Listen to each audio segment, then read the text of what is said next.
Então, para mim, ser uma pessoa preta significa um monte de coisas. A primeira coisa que vem na minha cabeça quando alguém fala sobre ser preto, vem a coisa cultural, que foi onde eu cresci. Vem favela. As pessoas ligam muito a cor à comunidade. Então, quando se fala em ser preto, pertence a ser favelado.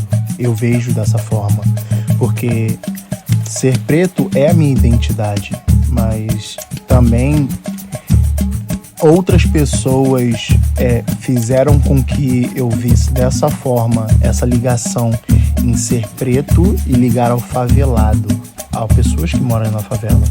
E sou sim com maior orgulho, tenho prazer, e ser preto para mim também é ser samba, é sobre liberdade, não só samba, mas capoeira, é sobre liberdade de expressão, sabe? Porque as pessoas que moram na favela, o preto que mora na favela, ele é discriminado porque ele se veste diferente, porque ele anda diferente, porque ele fala diferente, porque nós temos a nossa própria linguagem.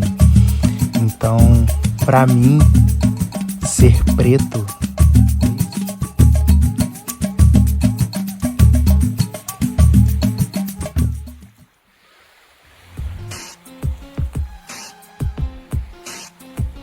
to be black to me is just a sense of culture, almost like a hidden society or hidden secret. It's like the world portrays you a certain way, and everybody kind of ignores it.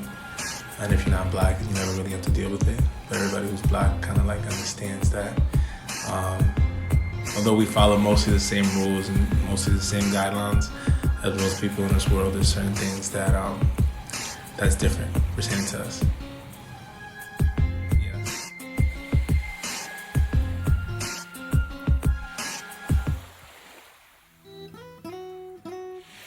Bueno, aunque no sea negro de color, soy un color oscuro y quiere decir que no soy blanco. Entonces, con eso, el ser afro-latino significa para mí el saber lo que la gente que no son blancas han pasado en la historia, de la discriminación hasta la esclavitud, hasta todo lo que viene con eso. Pero también quiere decir estar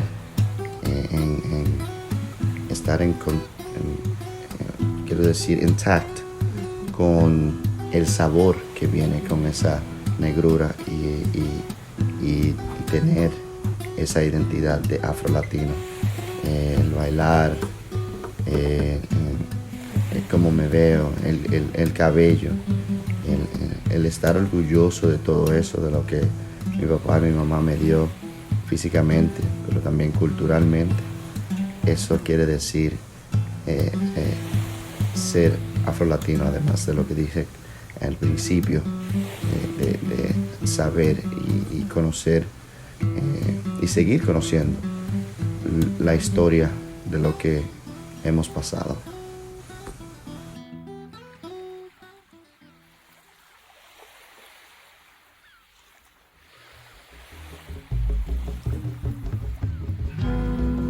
Eu acho que ser mulher preta, pra mim, tem duas faces. Tem a face do desafio e tem a face do aquilombamento, da afrodiáspora, de circular pelo mundo e me sentir igual a outras pessoas que eu sequer conheço, porque eu sei que elas passam experiências parecidas com a minha. E aí eu tô começando dessa perspectiva positiva, porque eu acho que todo mundo, quando fala do ser negro, começa do sofrimento.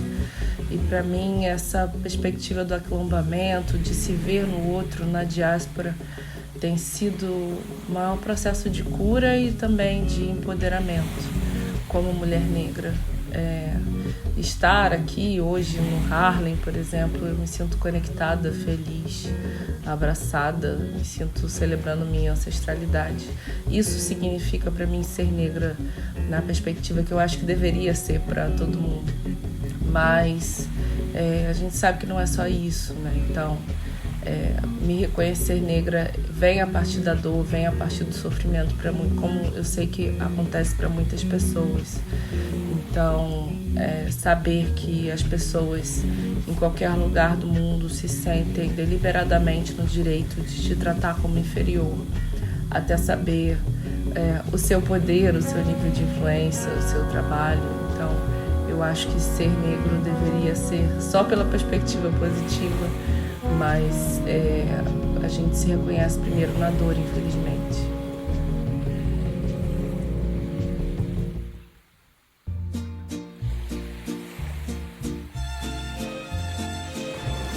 I think it's mostly in the way I look, even though I don't really fully know how I identify, because I was also adopted. So I don't know what my biological parents, what they identified as or what they even look like. And the family I'm with now is Hispanic and Caucasian. So, and since primarily kids where I live are Hispanic and Mexican, I always thought, I must also be some type of Hispanic or Mexican, because I'm sure my biological parents were probably among the people.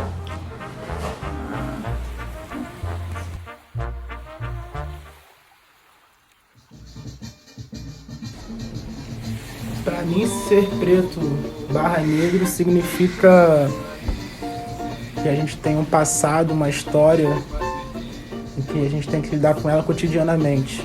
E isso nos é lembrado cotidianamente, da nossa história, da nossa posição social. Em termos estruturais, isso significa para mim. Em termos pessoais, significa ter uma herança, ter uma conexão com diversas outras etnias, também subjugadas pelo sistema hegemônico, e ter uma facilidade de dialogar mais com uma diversidade.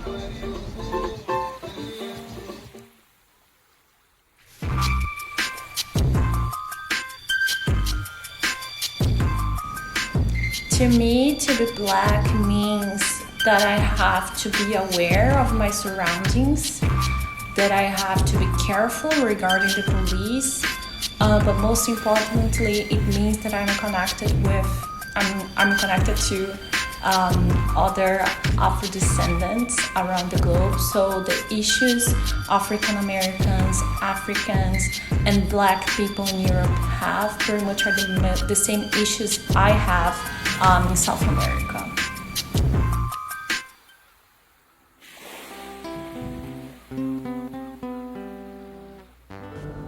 Significa a forma com que o mundo me vê e também a forma como eu vejo o mundo. E também significa um pouco da minha história, quem eu sou, o que sou e o que eu vou ser pro resto da minha vida. Então, entrelaça com tudo o que é a minha vida.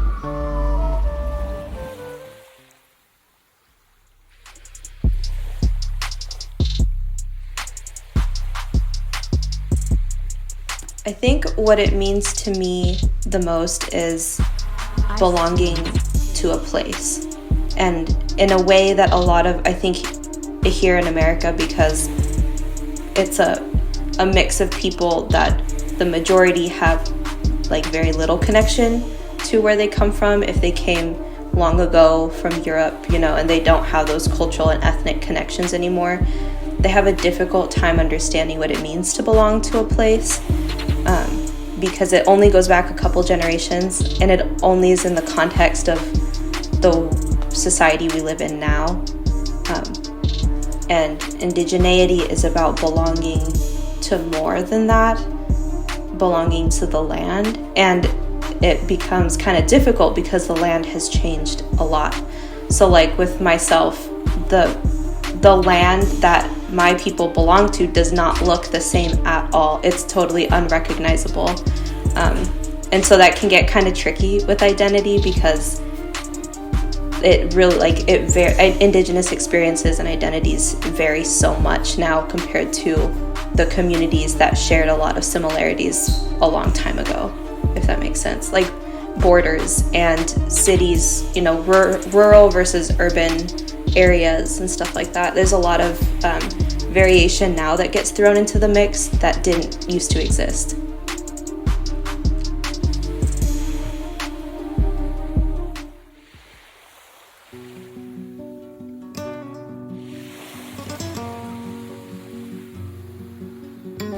So being indigenous to me means honoring the four directions. It means always being in ceremony with people around me and nature. And growing up Chicana in California, I learned that being indigenous doesn't actually have a face. It's the way that you interact with the environment as a whole. So being indigenous is a very, for me at least, and what I've learned is that it comes from various cultures, and anyone can truly be indigenous if they're being part of the land and they understand what it means and what a lot of natural medicines can do for the body and the mind and the soul.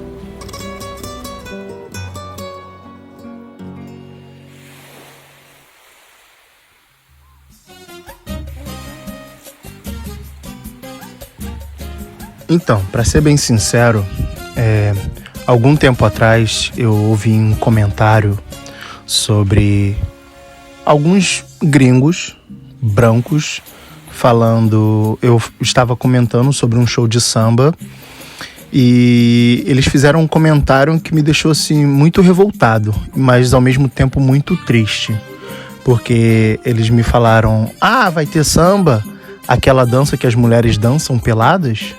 Eu vou porque eu quero ver as mulheres dançar peladas. E isso me causou uma mágoa por dentro, porque sendo não só preto, mas trabalhando com o samba, trabalhando com a dança, graças à comunidade que eu tenho tudo isso, porque se não fosse as aulas de dança oferecidas na comunidade, hoje eu não estaria onde eu estou. Então sou muito grato, mas aquilo me deixou triste, sabe? Mas triste por quê? Eu fiquei triste por duas razões. Fiquei triste do gringo só ver o samba como mulher pelada e não pela cultura, não pela arte da dança, não por ser uma celebração. E a outra, eu fiquei triste porque na minha cabeça passou o seguinte: eu, recém-chegado nos Estados Unidos, ouvi isso, na minha cabeça veio: será que é essa forma que eles vendem o samba aqui? É essa forma que o que eu amo fazer está sendo representado? Então isso causou um pouco de dúvidas na minha cabeça e um pouco de mágoa, mas ao mesmo tempo me fez ter força para poder mudar essa forma de pensamento. Então sim, ser preto e ser brasileiro muda muita coisa você estando nos Estados Unidos, porque as pessoas vão te julgar assim só pelo fato de você ser brasileiro. E já aconteceu comigo.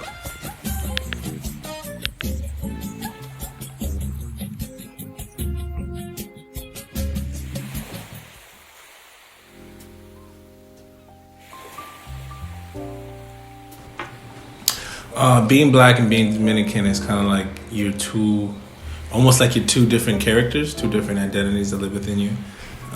For me, it was like being American, being black, being American. It's like I was born, I was raised here, so I always have that culture in me. Like my mind strictly goes to like hip hop or like Malcolm X or like Martin Luther King or like just being around my friends like in the hoods and stuff like that, and just having that culture with us and that bond with us. It's like more like what I know, what the outside world treats me like, and how I was brought up. Being Dominican is kind of like more in-house to me, always has been. Like my mom, she speaks Spanish, my first language was Spanish, or my aunts, or my uncles, all the people that love me, all the food I ever grow up like eating and stuff like that. It's like that's all Dominican. And I live within both cultures, and I think the cool part is just like when you raise with both those cultures, they're both within you. So it's like even though it feels like it's two different identities, it's still just you. And it's almost like, again, it's like a hidden talent or a secret. Like I got a lot of black friends or black people who have been around that don't know I speak Spanish, and I grew up eating plátanos and salami. And I know for a fact my family doesn't realize that I consider myself black, you know, or I'm like, you know, like in that culture constantly. So it's cool, it's fun, I love it. I wouldn't have it any other way, honestly.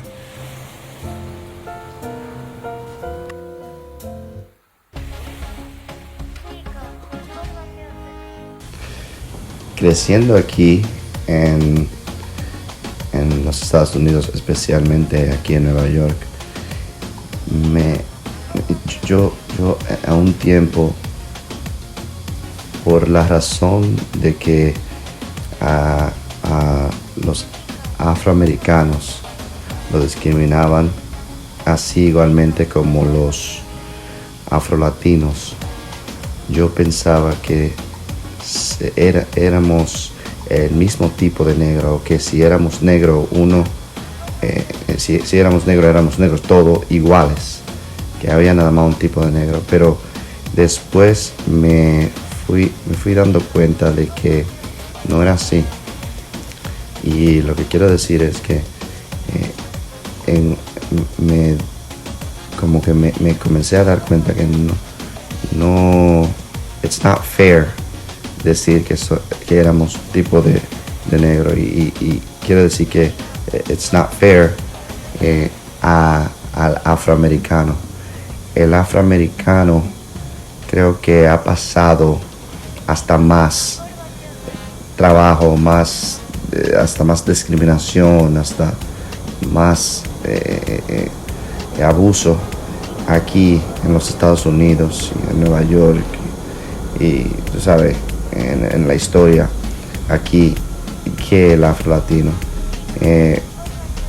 y no quitándole a lo que ha pasado el negro y el indio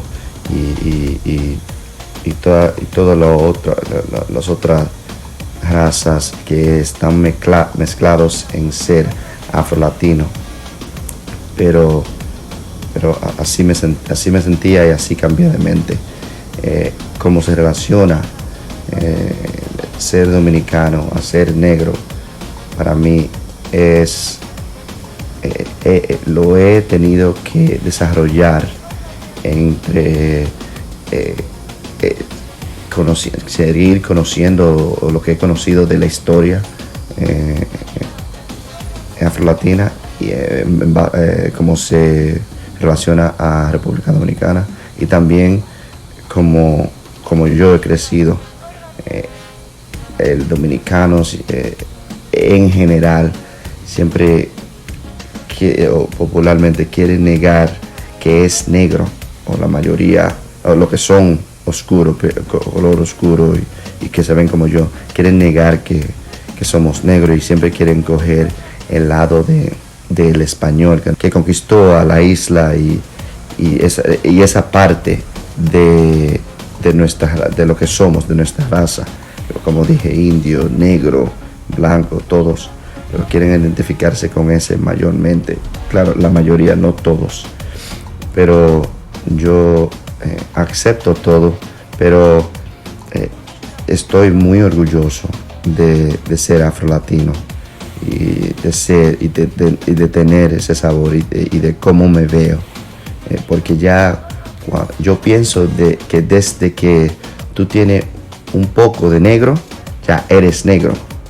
Puede ser blanco y negro, puede tener descendencia blanca y negra, pero desde que tenemos un poco de negro, ya somos negros.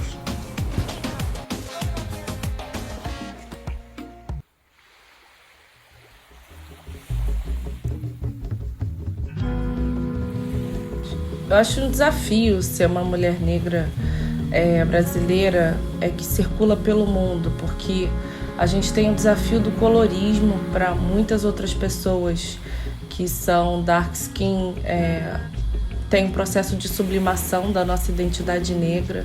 então você precisa estar se afirmando que você também experimenta desafios raciais negativos, inclusive episódios de racismo, independente de ser uma mulher de pele clara. Não deveria ser só por esse lado, mas também tem uma questão muito positiva de se reconhecer no ritmo, na música, na cultura. Como uma mulher da América Latina, eu me reconheço nas irmãs do Peru, da Colômbia, de outros lugares que eu conheci. Me sinto abraçada nessa identidade latino-americana, apesar de ter o desafio do colorismo e muitas vezes ser desafiada pela legitimidade de me colocar como negra. Eu acho que isso não acrescenta, isso só nos divide. E tem um lado positivo de ser brasileira. A gente é vista no mundo todo como uma mulher na perspectiva quase que da maternidade, né? Do cuidado, do ser amável, de ser dinâmica. Então, no geral, nós somos bem recebidas, e aí tem também o desafio da hipersexualização, das pessoas confundirem essa alegria, essa felicidade, essa cultura que a gente é reconhecido numa perspectiva hipersexualizada da mulher negra, que é justificada desde o colonialismo. Então, acho que tem várias facetas dessa camada interseccional: ser mulher negra, ser brasileira, ser latino-americana.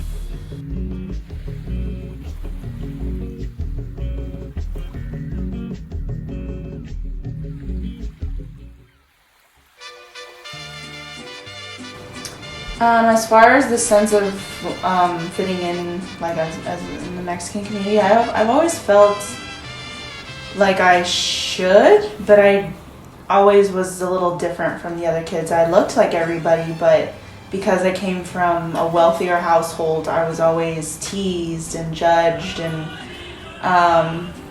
so I always know, I was like, I look like these people, and although they may not like me, that doesn't mean we aren't the same, or I'm different, or I knew that, like, aesthetically, if that's the word, like, I knew I belonged. But I mean, when I experienced the Mexican culture, like at church, you know, for the kermeses, they'll have the what is it? It's like the native dance to Mexico. What is it called? It's gonna bother me. But like seeing things like that, and then seeing my friends like that I went to school with, seeing them do that type of like art, that type of like that cultural root, like ancestral type thing, it was like, that's really cool. Like, I enjoyed it because it was also beautiful. It's dances to the Virgen, and it's a story, and they story tell while they dance, and there's drummers and people like yelling, and it's just like ancient stuff. And I don't know, I think being there witnessing that was all of the like acceptance I needed. Like, to witness something like that, so, because everybody there too, you know, is just so amazed, like watching it, like all these performers, like they're telling the story, because also Mexicans tend to be very religious.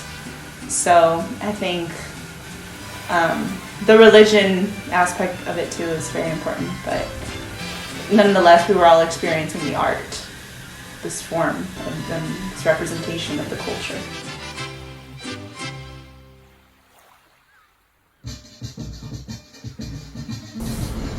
Bom, a questão da nacionalidade aqui, primeiro, ser brasileiro é muito importante, porque faz parte de uma comunidade, de uma noção territorial comum. Isso é muito precioso, isso é muito valioso. Ser preto aqui, trazer toda a bagagem de ser preto no Brasil,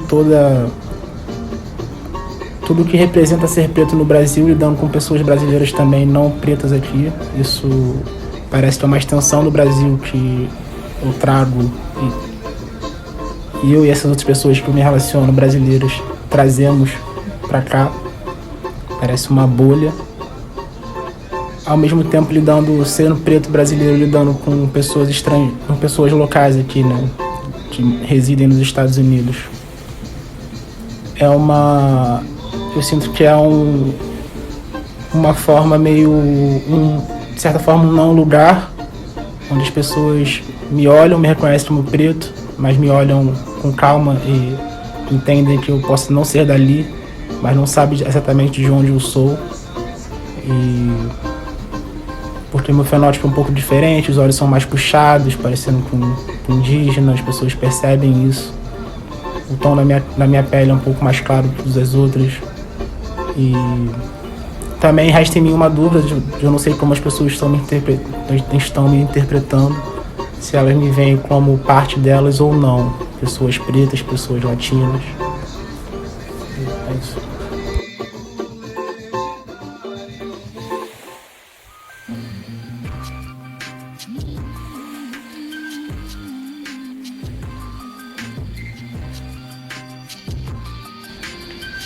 To be black and to be Brazilian is very difficult, especially in the US, because the black community here, they see me as an equal. Like when I'm walking through the streets of Harlem, they call me sister. But at the same time, the Latinos here, they don't see me as Brazilian, they see me as a Latina.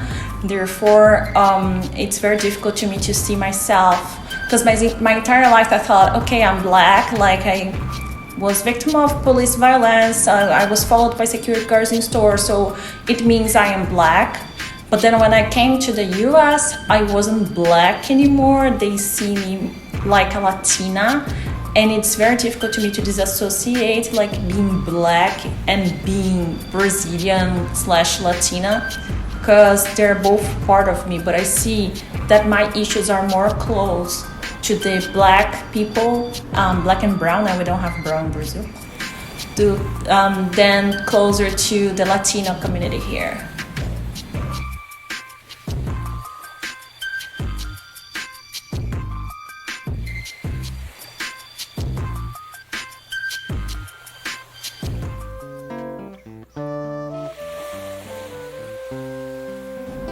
Para mim significa viver a pluralidade que realmente tem no Brasil.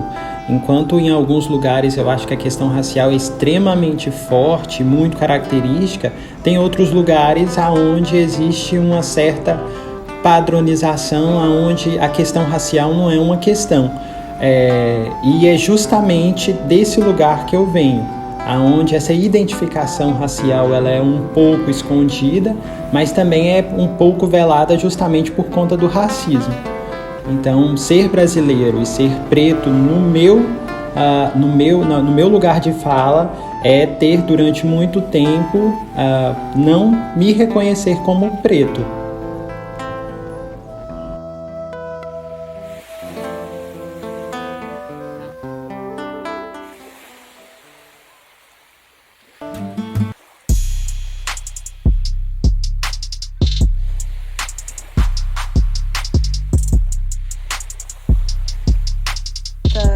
The connection gets kind of tricky, especially because my mom is white and native from the United States, and my dad is indigenous from Mexico, and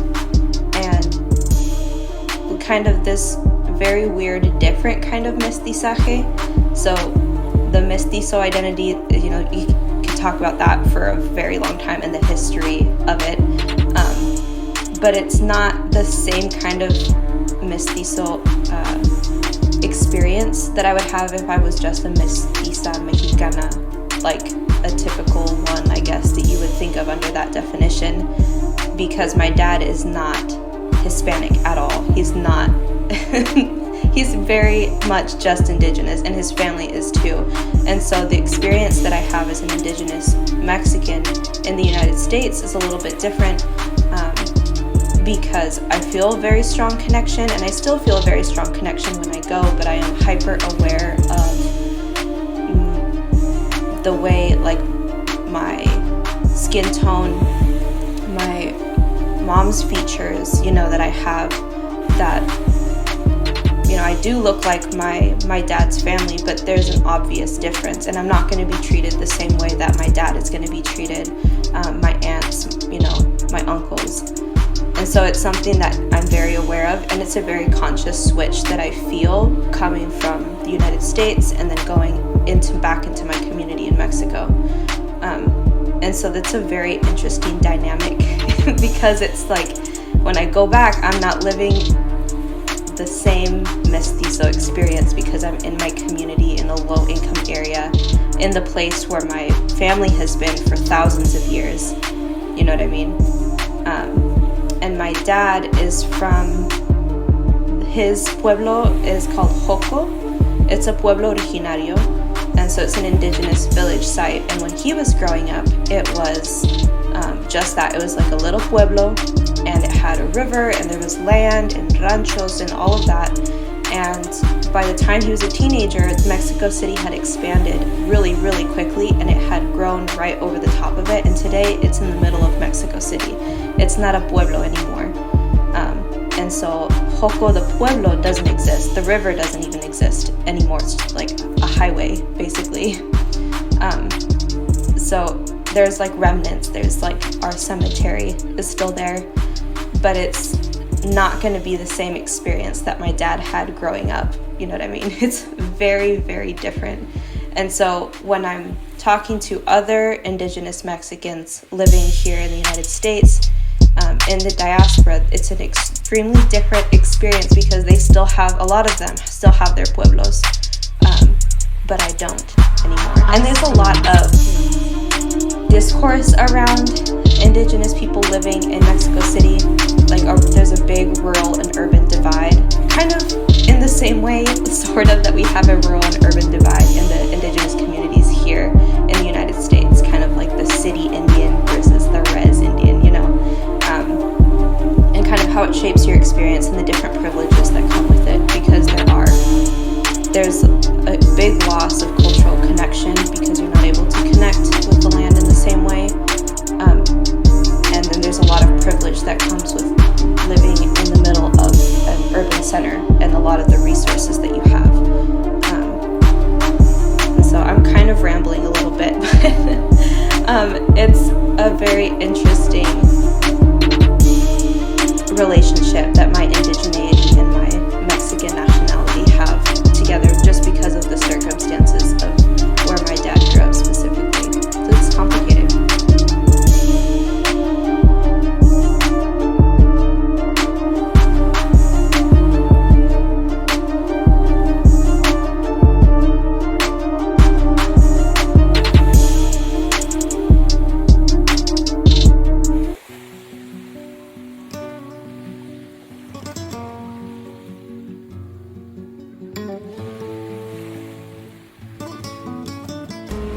I first noticed that I wasn't necessarily, when I went to Latin America, I learned that I had to always like say where I was from and who my parents were, because even though I was born in the States, I had Latinx background, but it was difficult for me to truly understand the intersection of my Latinx identity with like my Chicana or Mexican American identity. So for me, it was very difficult to understand that, and I think that when I went to Latin America, I was definitely acogida by the people, but at the same time, I think that a lot of people here in the States who have a Chicanx identity don't get to explore that because they don't have the opportunity to go abroad and travel. So for me, it was definitely an experience to be able to be part of that Latinx culture that I didn't necessarily grow up with, although I was around a lot of Latinx people, specifically because I'm from California, but a lot of people don't really understand this concept either. Even in Latin America, when I would say, for example, that I could speak Spanish and that people speak Spanish in the United States, people were very much confused, and they just assumed that everyone spoke English here, and we actually have indigenous language because this is part of the Americas. So to answer the introduction of both these cultures for me, it was basically understanding that I could speak Spanish and that I could speak English and that I could also learn to speak different languages from Latin America.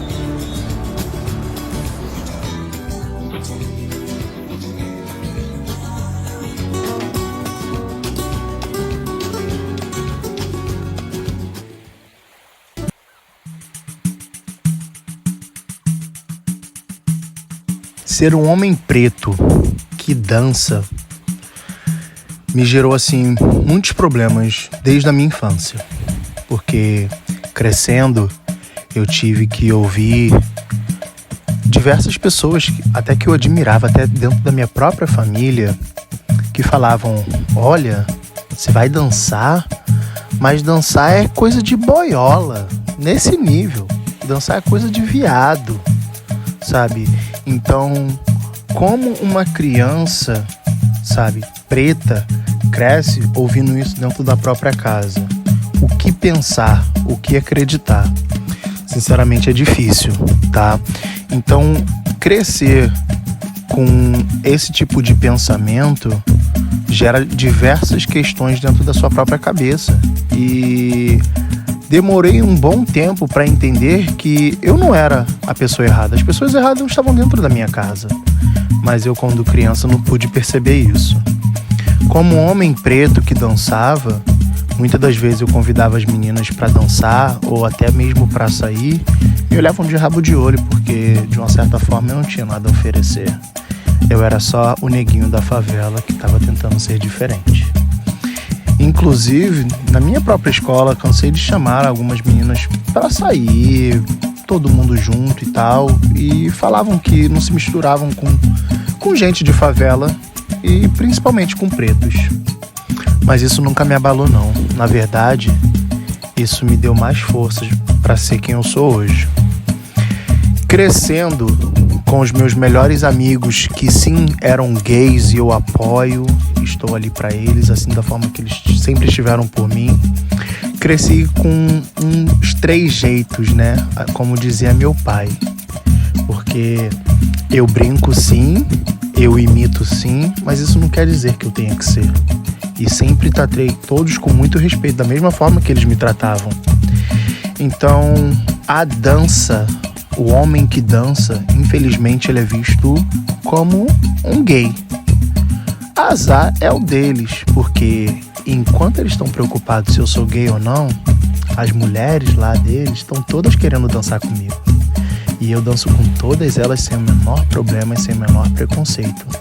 Outra coisa, eu gostaria de deixar um recado para vocês, homens, para nós, é o seguinte: toda mulher não só gosta, ama um homem que dança. Outra coisa, não tenha medo. Se você estiver em contato com o seu lado feminino, isso não quer dizer que você tá saindo do armário, não quer dizer nada. Apenas que você é autossuficiente, você confia em você mesmo, você confia no seu taco e você não tem problema de admitir isso pra ninguém. O seu lado feminino, você está em parte, está em bem com ele, quer dizer que você é mais homem do que qualquer outro.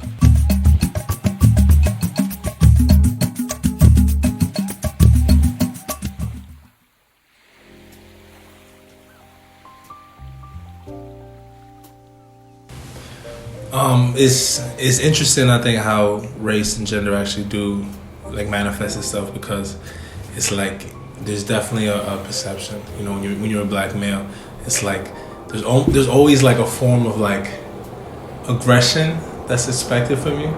You know, which is like worked in good ways and bad ways. Like it's bad when you walk into a room and it's like let's say full of white people, and they instantly get uncomfortable because they think that you have malintent, or people get nervous around you immediately because just of the way you look, you have malintent. But it's funny too, because in certain situations it kind of helps you, because like, you know, like maybe you don't know how to fight, but everybody's scared of you just because you're black, you know, which is really, really interesting. You know, it's a funny way to look about it and think about it, but that does happen too. You know what I mean? But it's interesting how black men are always viewed as like aggressive or aggressors. Like the first assumption is that a black person can fight, or there's somehow they know that they're aggressive. You know, if you're black and you're in a room full of white people, which I've been plenty of times in my life, it's like the assumption is like, oh yeah, he can probably beat somebody up, you know? And I don't even know where that comes from. It's funny though. It's really, really funny. But I think that's how those two intersect in an interesting way.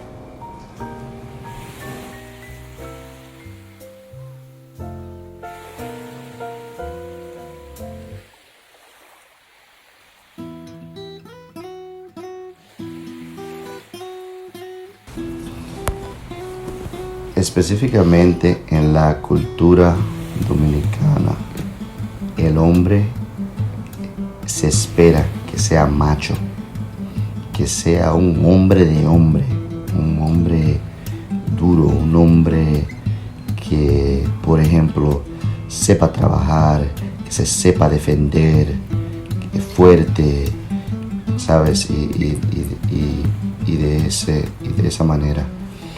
Claro que todas esas cosas son cosas buenas, no son cosas malas, pero la presión y cómo esos factores se relacionan al machismo y a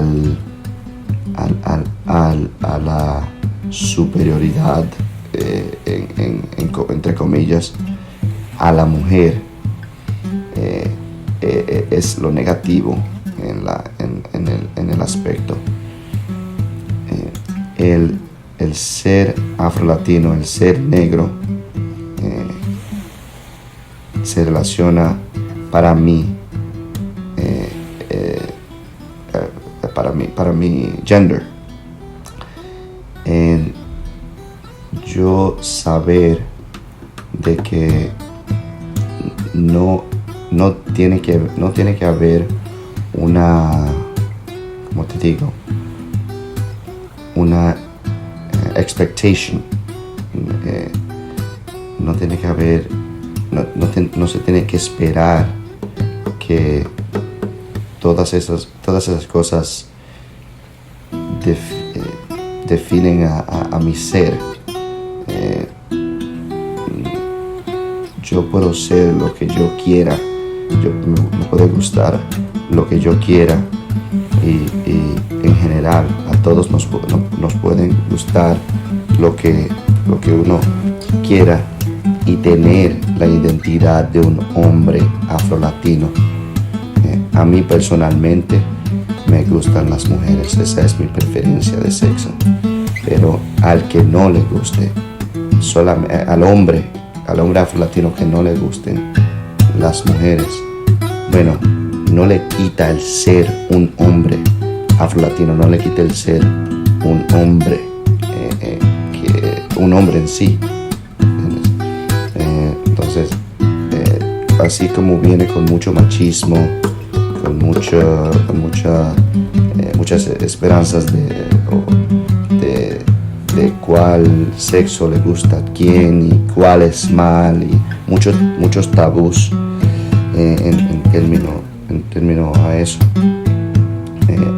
Así ojalá que se siga desarrollando, que el hombre afrolatino no tiene que ser una sola imagen, sino que se conforme a la identidad individual de cada uno.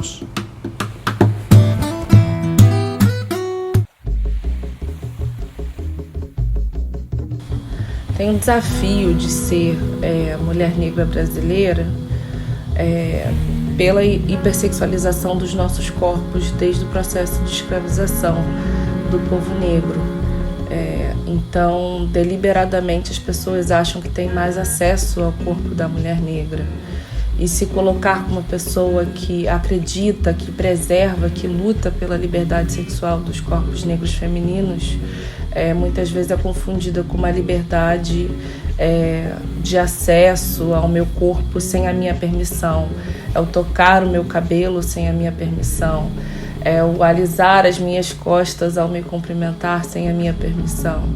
Então, acho que o jeito que as pessoas fazem uma leitura corporal, gestual da mulher negra brasileira não se separa de como as pessoas historicamente tratam os corpos das mulheres negras no mundo todo, e aí não tem como não falar do Brasil, porque é o país que mais recebeu pessoas escravizadas da diáspora africana. Então, acho que esse é um desafio muito forte, que eu aprendi a me posicionar, aprendi a dizer não.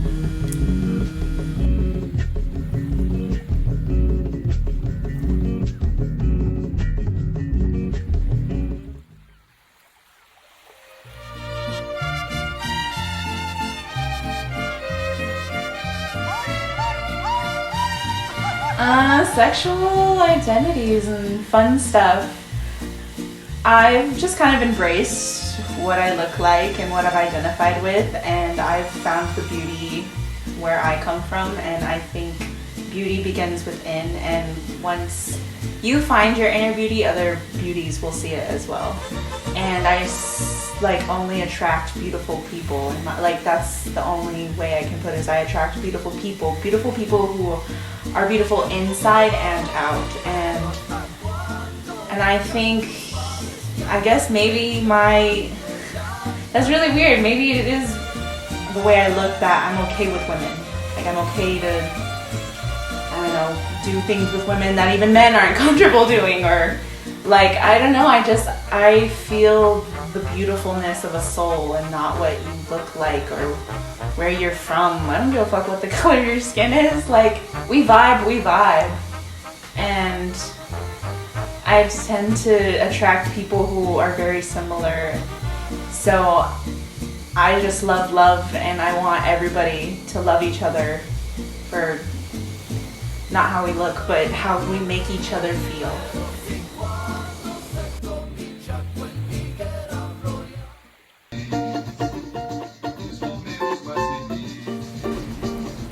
Bom, ser um homem e uma pessoa preta,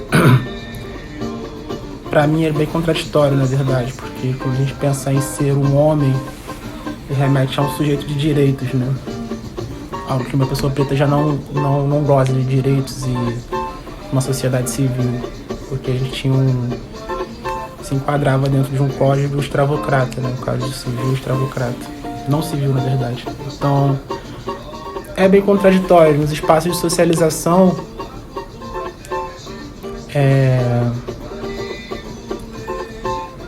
a gente recebe vários estigmas de diversas formas, né? Pode ser um estigma de ser uma possível ameaça, como uma representação também de uma sexualidade, de um tesão, né? Então, eu costumo brincar assim, né?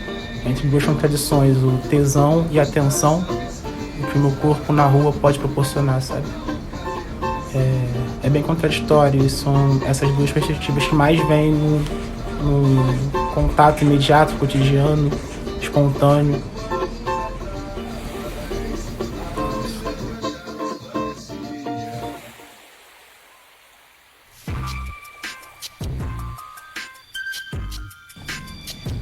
There is this concept that came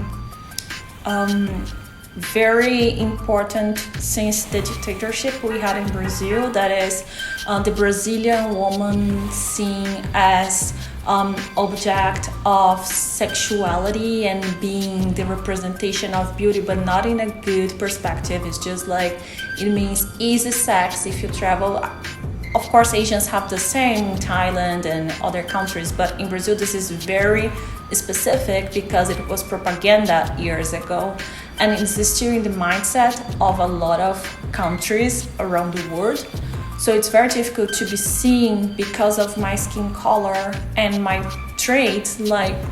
How can people see me as just this object and not a person who has a lot of things to contribute to, and to, I don't know, a person who thinks and exists. Is just okay, you are Brazilian, therefore you super easy and I can do anything I want with you.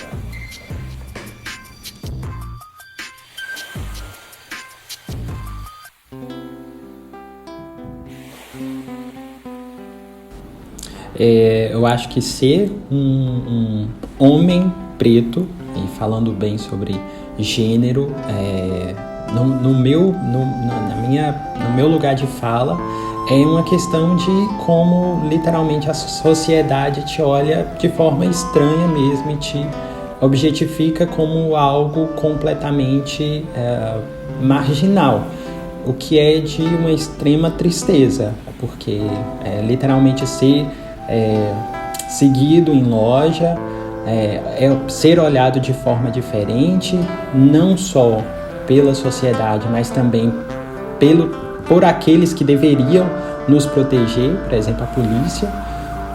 Então, ser um homem preto brasileiro é trazer em si todas essas marcas.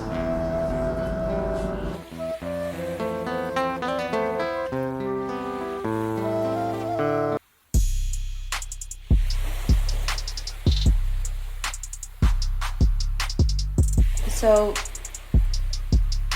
religion has had a really interesting, I guess interesting is one word for it, but it's had a really big impact in Latin America in a way that it's a little bit different than in the United States. There was still definitely a lot of overlap, but the amount of syncretism and how deeply entrenched Catholicism is in indigenous communities all over the place. It's different in Latin America, and so a lot of indigenous people and my family members are devout Catholics, and it's very interesting trying to navigate that and respecting what their faith means to them and what it meant for it to be so deeply embedded, and not being flippant about it. Because for me, having not grown up Catholic, it's very easy for me to be like, that's the colonizers' religion, and that's, they forced that on us, and, you shouldn't be believing that. But it's so much different when you're growing up in it and you're growing up with certain sets of expectations.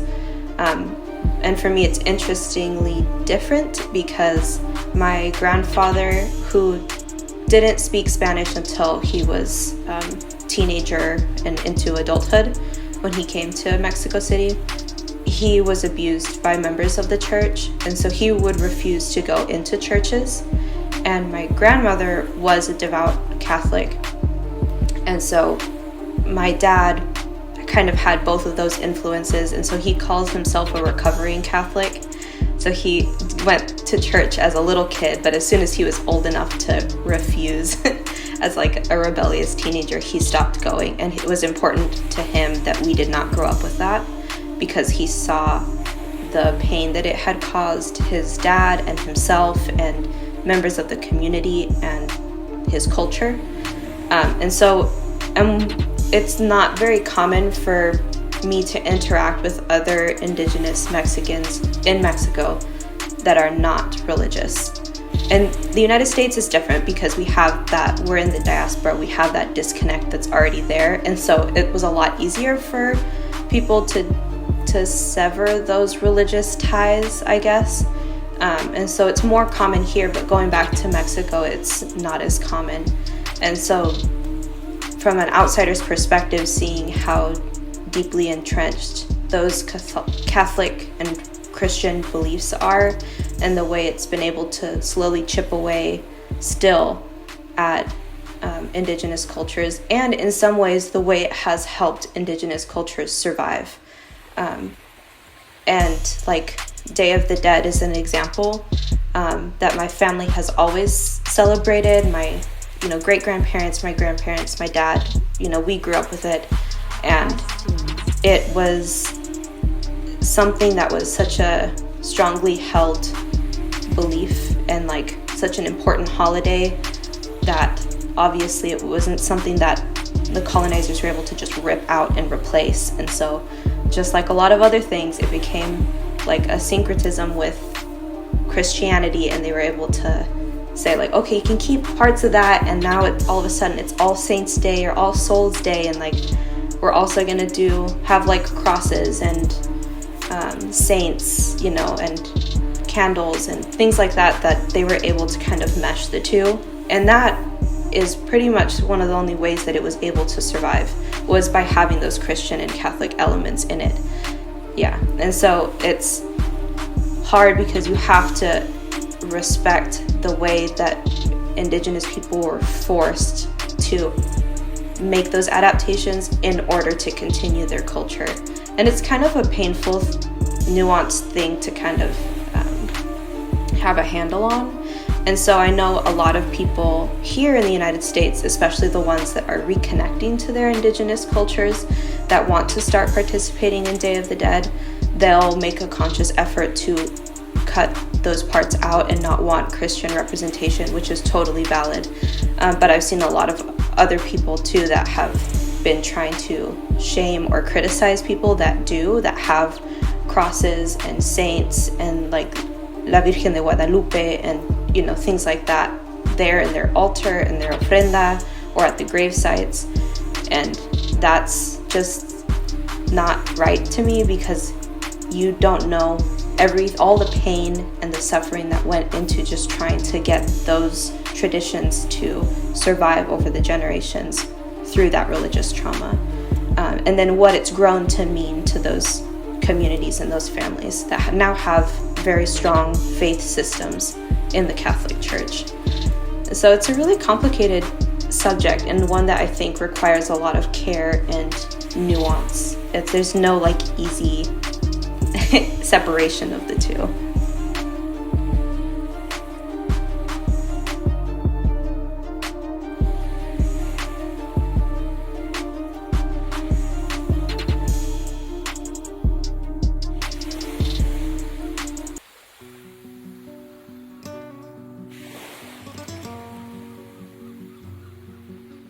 So racial identity for me has always been a very unrealistic subject to touch, just because in the United States, when you're born, you're given a race even before you have the opportunity to understand what that means. Having to vote once I turned 18 in the United States, getting my driver's license in the US, always having to put or check a box was always very difficult, because most of the times I couldn't check a box.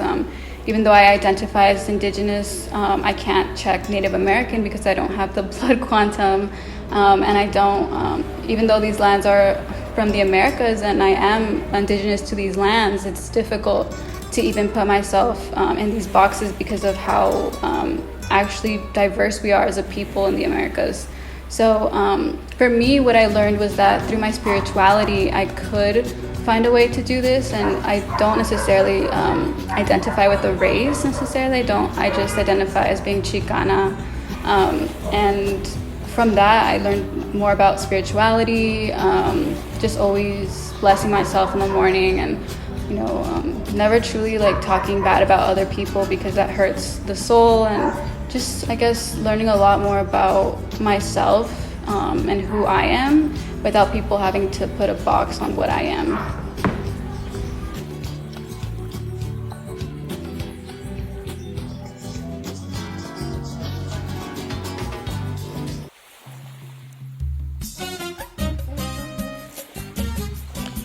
Olha só, ser preto no Brasil é complicado, meu irmão. Cansei de passar na rua, as tiazinhas segurar a bolsa, atravessar e ir pro outro lado. Cansei de sentar no ônibus lá de uma pessoa, a pessoa levantar e passar pro outro. E, infelizmente, você cresce com essa realidade e as pessoas acham que é uma normalidade. E não é, não tem que ser. E graças ao mundo da dança, que eu sou grato, eu dancei com pessoas incríveis, eu dancei com juízas, eu dancei com advogadas, eu tive a oportunidade de conhecer pessoas incríveis que sempre me falaram o seguinte: olha, o azar é delas, das outras pessoas que saíram do seu lado. Eles poderiam ter uma conversa boa, mas tudo bem, isso aí vai passar, ok? E ser preto nos Estados Unidos também não é fácil, não. Eu já sofri preconceito aqui, inclusive foi de outro preto, o que me deixou ainda mais abismado, porque as pessoas às vezes me perguntam, na verdade, teve uma pessoa que me perguntou isso, e eu lembro de ter lido e também de ter assistido um vídeo sobre isso. Por que as pessoas pretas passam uma pela outra e elas sempre abaixam a cabeça fazendo um sinal que sim? Eu li que é o seguinte: eu entendo a sua dor, então eu sei o que você passou, eu entendo tudo isso e muito mais. Então, ser preto no Brasil e aqui tem as suas formas de discriminações. Isso, infelizmente, eu acho que vai demorar muito para acabar, mas se cada um fizer a sua parte, sabe, Eu acho que a gente pode melhorar essa situação cada vez mais.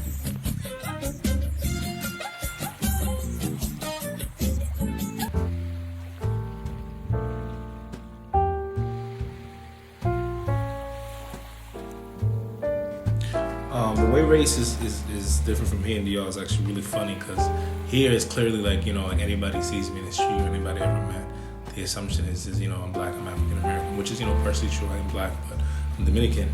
And here, obviously, black people are treated a certain kind of way. But in DR, it's funny because in DR, it's like they don't really view you or view me as black, they view me as American. So that comes with like privilege. Like, I remember the last time I was in DR, I was actually by myself. And I was in Butancana on vacation, and I saw this Dominican guy, and he came up to me, and he was like, yo, like, ¿dónde tú eres, loco? ¿Dónde tú eres? Like, pretty much asking me where you from, and I speak Spanish, I speak fluent Spanish, I grew up speaking Spanish, and I remember just being like, loco, yo soy de aquí, yo soy dominicano, mi padre son de Jaina, whatever, que lo que. And even with, like, having the same dialect and not missing a beat, he just looked me up and down and said, yeah, he's like, yeah, cool. Where you from, though? Like, it's like, you're not from here, bro. Like, I can just tell by the way you look. Like, where you from? You from New York? And he just instantly knew I was from New York. And I'm like, nah, but I'm Dominican, though. And he was like, yo, like, he's like, yeah, you Dominican. He's like, but when you here, bro, like, you gringo. Like, nigga, you white, to us. Like, you American, like, So I thought that was really funny how they don't really look at the race aspect. They more so look at the nationality aspect more than anything.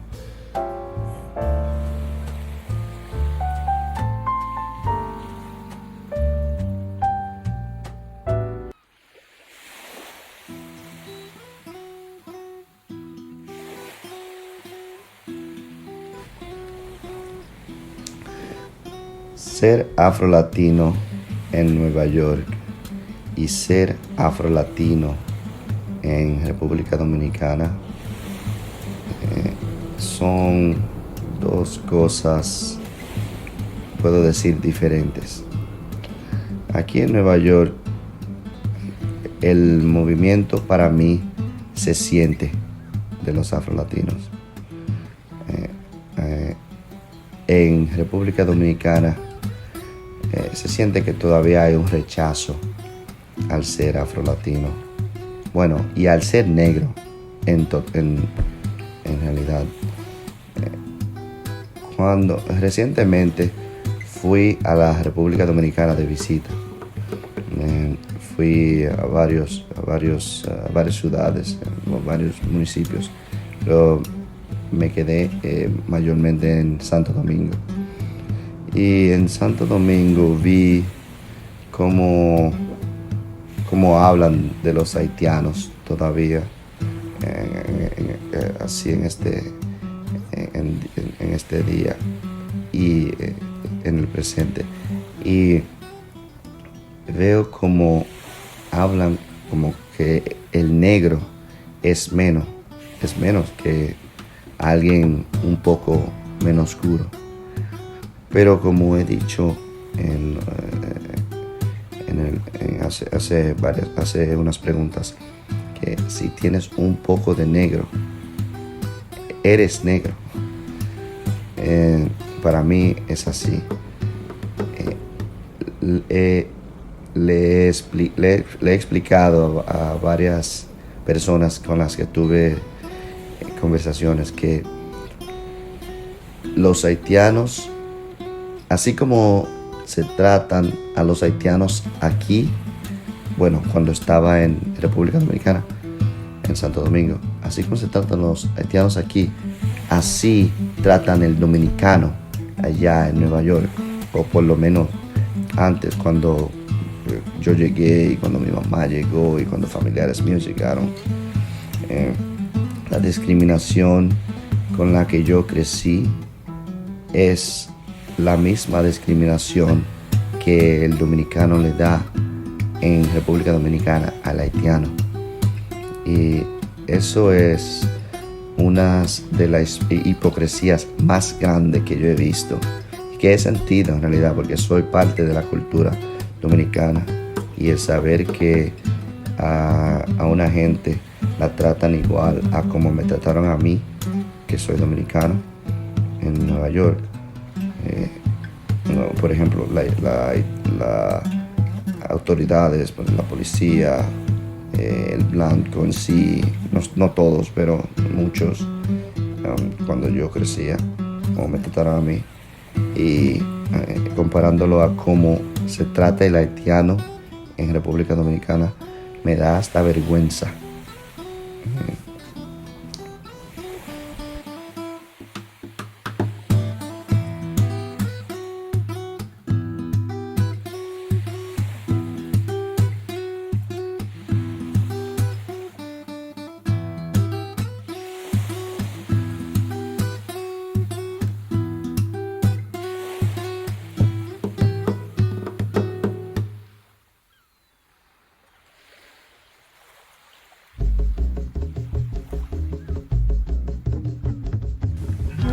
Um processo no Brasil que me entristece muito, eu acho que faz parte da minha luta, que é estar num país com a maior parte da população negra, estar num país com a maior parte da população feminina, e não se sentir vista, não se sentir respeitada, não se sentir também desejada.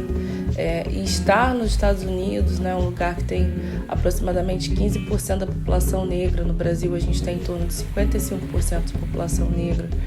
Mas estar nos Estados Unidos, circular e aqui me sentir vista, e aqui me sentir com direitos respeitados, dependendo do lugar que eu circulo, obviamente, me sentir desejada pelos homens negros, sentir que eu estou num lugar que a população negra preserva o amor entre os pretos, preserva o respeito, a valorização da cultura negra. É um processo que me empodera como pessoa, me faz aprender, mas ao mesmo tempo me faz ter ciúme, ter revolta de não conseguir ver isso no meu país, que é onde deveria ser. Então acho que o mito da democracia racial no Brasil ele ainda tem efeitos muito grandes dentro da modernidade, que refletem na autoestima da mulher negra como um todo.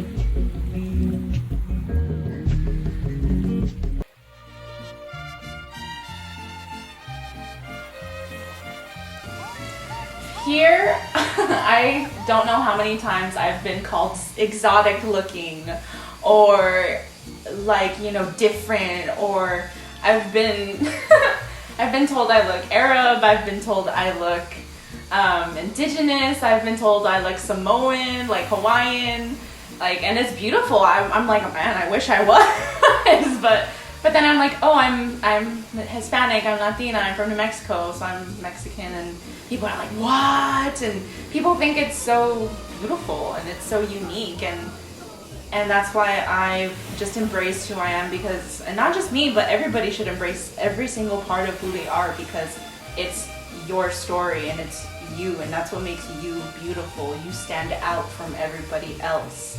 You're not like plain Jane, the same copy. No. We're spicy. We're different. We have roots, and we're not from here. So yeah.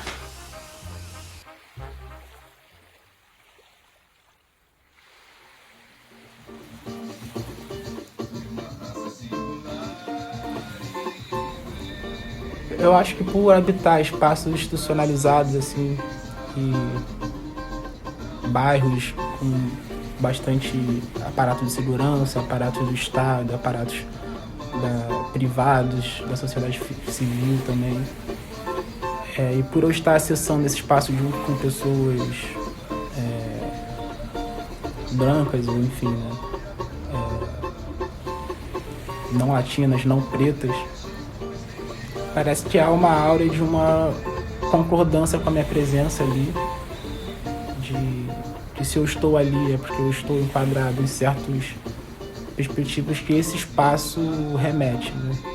Então, se eu estou num bairro de classe média alta, como estamos aqui em Manhattan, né, perto da Colômbia, se eu estou nos entornos da universidade, seja em Niterói, seja no Rio, seja, enfim, lugares onde sabe se circulam pessoas que estão institucionalizadas, o tratamento já remete a um tratamento mais cuidadoso.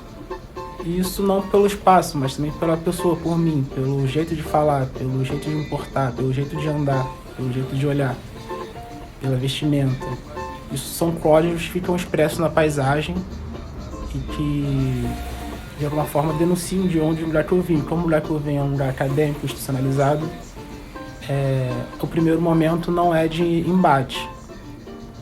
Mas é claro que tudo pode acontecer e é uma questão de tensão, né, aí da minha parte, né, de saber como as pessoas estão interpretando, como elas vão, se elas vão de fato respeitar esse código, que é meio que um código não dito, né, ou se algumas pessoas vão simplesmente não ligar para esses supostos códigos da sociedade civil e serem violentas, porque a linguagem que predomina é a linguagem da violência.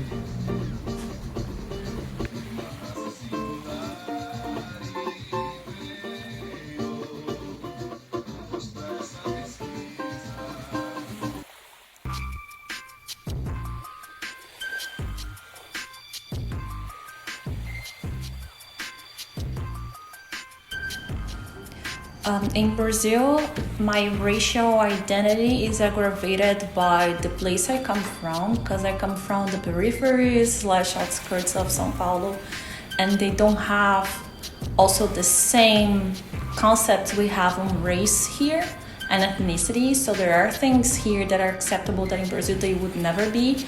For example, these people of color. When you say people of color in Brazil, it means that white's not a color, therefore white's the standard and all the others are colors. So this in nature is a very racist concept, and for us it's unacceptable, but here is widely spread. And also this concept that every Afro-descendant is black / brown in Brazil is more related to your phenotypes.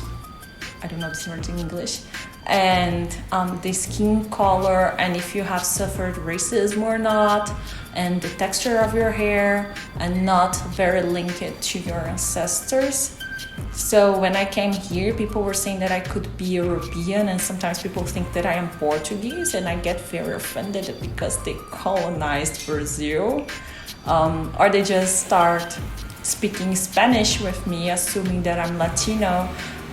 And I'm just like, they even think Latino is a race. I'm like, oh, Afro-Latino is brown, so it's okay, she's just Latina. But that is not true, because we also have white Latinas.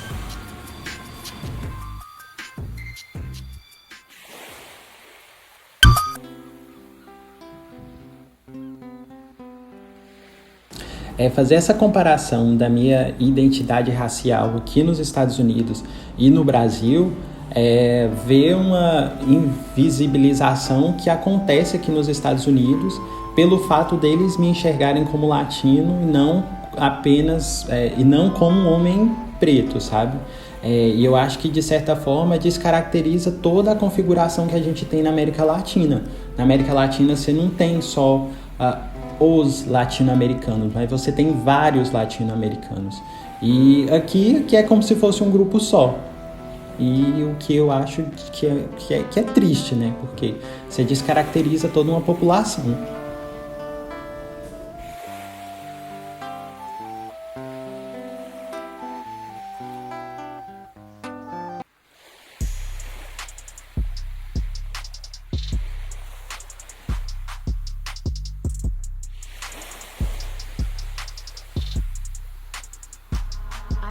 So, the difference between the way racial identities are kind of categorized in the United States is different than in Latin America. And I think a lot of people who grew up, that are of Latin American descent but grew up here in the United States, try to apply racial theories and racial discourse from America or from the United States to their home countries, and you can't do that. It's not the same, and it's not had the same history or impact. And of course there's the underlying themes that you just see everywhere of anti-Indigenous racism and anti-Blackness and colorism, but the way that it has formed is so different. And so I do feel my racial identities differently in either country. And it's interesting because in the Native communities here, especially when I was younger, I had to defend my Mexican indigeneity a lot, because it was when that conversation was just starting of like Native Americans being more than just the United States and Canada, which is how everyone thought of it. Like, even Canada was left out of the thinking most of the time, as people had pictures in their head of what Native people look like. And it was even in the Native communities here. And it took a long time to kind of get that conversation going. And so I had to defend my indigeneity in that way, that I wasn't just, oh, I'm half Native and half Mexican. It was more than that, you know. I was indigenous from here and indigenous from there, and I had two nationalities, and that my ethnicities and my nationalities were different and separate. Mexican wasn't a race, which today people still struggle with a lot. And today I've seen that turned into, if you're Mexican, then you're indigenous, which is also not correct, because again, it's not a race. So it's like something that people like almost had it, and then they went all the way around. They're like, okay, no, go back, go back. And then when I go to Mexico, I definitely feel the privilege that I carried, not only as a person that speaks English and as a US citizen, but also as someone of lighter skin who has some European features, because I'm not like my dad and all of his siblings are very dark red brown, like very dark skin, especially in the summertime, very dark hair, dark eyes. They have, you know, certain features that are common in our communities, and I have some of them, but I do not look the same as them. And that's something that I'm very conscious of, especially when I got older, trying to be able to balance being confident in my identity, but also not trying to ignore those privileges and like how it impacts my experiences and my safety and my access to certain things and the way I'm going to be treated if I go out somewhere. And so it's very different, because over there I would probably be considered either just another mestiza or a white Latina, whereas here in the United States I'm a person of color. And so that switches, and I have to, it's very conscious for me when I go over there, that I go from being like a person of color, clearly I'm not white, to going over there and now I'm a person of beige. Like, you know what I'm saying? And so it's something that I think more people should be aware of, especially, again, the people that are just now, who grew up here in the United States and are just now trying to reconnect to their indigenous roots, that they have to remember those privileges that they carry and reconnect in a humble way, because at the end of the day, your experience will not be the same as someone who's very visibly indigenous. And that's a conversation that, especially in the United States, is a sensitive one, because Native people don't all look a certain way, obviously. We come in a lot of different shades and a lot of different mixtures now because of colonization and slavery and immigration and everything like that. That conversation looks really different in Mexico, whereas as soon as you stop looking indigenous, then you don't have to get treated as indigenous anymore. And so a lot of people are like, either you're indigenous or you're not. You look it or you don't. Like, it's not like a, yeah, of course you're mixed. Everyone's mixed, you know, quote unquote. But as soon as you stop looking indigenous, then it doesn't impact you anymore and you're good. And so trying to balance those two conversations gets really tricky. And people here in the United States have a hard time listening to the discourse that Latin American indigenous people, Mexican indigenous people talk about when they talk about indigenous features and looking indigenous and how it shapes your experience, because it's very much a visible thing. Like, that's how colorism has done its thing down there, that it's all based on outward appearances. And that's, you know, how mestizaje got so big, because that's, you know, the closer you can get to white, the better it is. Yeah. And so it's like two very different racial discourses, very different racial definitions. And in the diaspora, if you did not grow up knowing of that difference, it's hard to have conversations about it because they're trying to apply the conversations here to what's going on. And it's just, yeah, it's really difficult. It's hard to have those conversations with people that don't grow up knowing what you're talking about.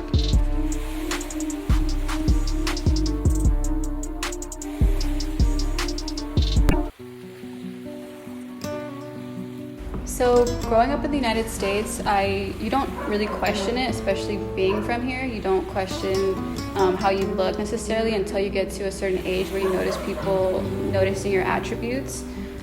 So I think it was when I was around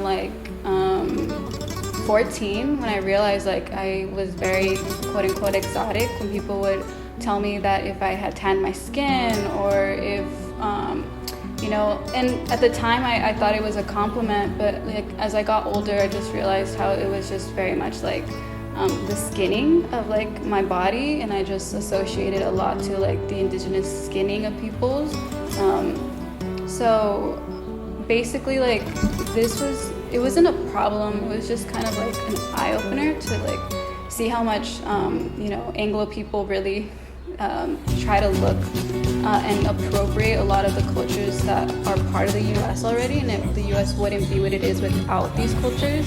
So when I went abroad, it was difficult for me to explain these things to people. I feel like I always had to explain that no, there's Latinx people in the United States too. There's a lot of movements actually that started in the US and that then transferred over to Latin America. A lot of the programs in the US, specifically in the humanities programs, wouldn't be here unless it was for the struggle of Black and brown folks in the United States. So for me, when I went abroad, it just seemed as though I had to not necessarily hide my American identity, but just be more American, if that makes any sense. I felt like I had to know all the presidents, so people expected me to know all these things that to me weren't as important as knowing geography of the actual land. And then I think one specific example was, when I was in class in this in Latin America in Chile, one of my professors for the law class asked me if I could name the presidents, and I did, but it was just kind of disheartening because that wasn't necessarily what was for I didn't necessarily see that as being American, but and then I think in Mexico for sure, I feel very much tied to that land. It's very indigenous, and I think that when I'm there, I pick up a lot of the lingo. When I'm in El Salvador, it's very tropical, and so I think that's where I feel most peaceful, which is why when I went to Brazil, it was so much. It felt like home because it was so tropical and there were so many trees, and it was different from being in the south of Chile, and then seeing the diverse culture of Brazil was very much in common, I thought, to me with Mexico and the United States. So these were the things that I noticed most when I traveled abroad. But either way, in the US and abroad, I'm honestly myself now, so it's easy for me to get along with people.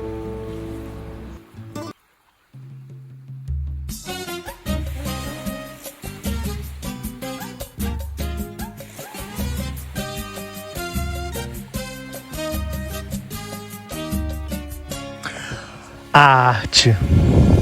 Então, a arte simplesmente me salvou. Eu posso dizer isso sem o menor problema, porque, como eu mencionei antes, uma pessoa que cresce, infelizmente, desacreditada dos seus sonhos, porque eu tive diversas pessoas para me falar que eu não era bom o suficiente, que eu não era capaz, pessoas que eu tinha muitos sonhos, que infelizmente tentaram acabar com esses sonhos, mas a arte, aquela aula de dança, sabe, poder participar de uma coisa que eu sempre quis vontade, mudou a minha vida. Se não fosse pela dança, eu hoje provavelmente ainda estaria no Brasil. Eu estaria, talvez, não sei, talvez teria já filhos, assim como é normal da minha família. Não vou falar nem que é normal da cultura, mas é normal da minha família. Ter filho cedo, sabe, casar e morar de aluguel e fazer outras coisas e não poder sonhar, porque vem alguém e te faz desacreditar que você não é capaz.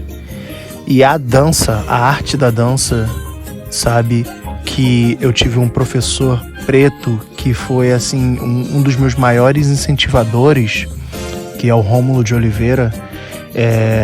Cara, se não fosse por aquele cara ter insistido em mim, talvez hoje eu não estaria onde eu estou. E sou muito grato por tudo isso, porque a dança me levou a lugares inimagináveis, inacreditáveis. Assim como no Brasil eu pude dançar na televisão, aqui eu pude dançar com um dos caras que eu acho que pra mim é um dos mais foda do samba, que é o Jorge Aragão. Então, não só aqui, mas em outros lugares, em Nova York. Acabei de ser convidado agora para ir para Chicago fazer show.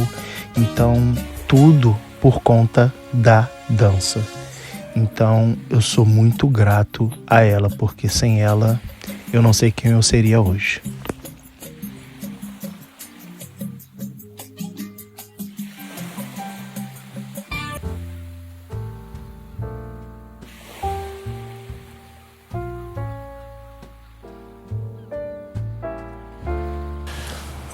I think that the beautiful thing about art for me, anyways, when I was growing up, is that like it gave me a sense of empowerment of who I was in any kind of way, like especially in like hip hop. Like, you know, I'm a big fan of Tupac, and listening to his music, it kind of like it gave me an idol, you know, kind of like a role model. I never really had anybody to look up, you know, that looked like me, that inspired me, somebody I wanted to be like, and he was kind of the first person that did that for me.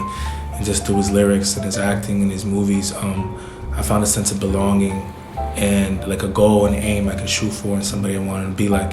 And that was because of his art, you know? Like everything I would say in my childhood that really saved me and gave me a sense of, I don't want to say self-esteem, but like confidence or self-belonging or knowing that I can become something. A lot of that came through him. The arts definitely gave me a lot of confidence. As far as who I am and taking pride in how I look and my race and my gender and all that. But also just like when I'm on stage and I'm acting, like just being able to be so naked and just express myself. Because it's like when you're on stage, it's kind of like it doesn't really matter anymore. Like it like the way you look and how you talk, it matters, but you're not really being judged just based on that. You're being judged based on your work and what you can present up there. And I love that. I love that aspect that, you know, you white, black, woman, trans, doesn't matter. Like acting, I feel like it's just like a fair game. Like once you get up there and you do your thing, it's like you can do your thing. You know, you can be anybody or become anything. So yeah, I think that art definitely gave me a lot of security in my life, for sure, that I otherwise wouldn't have.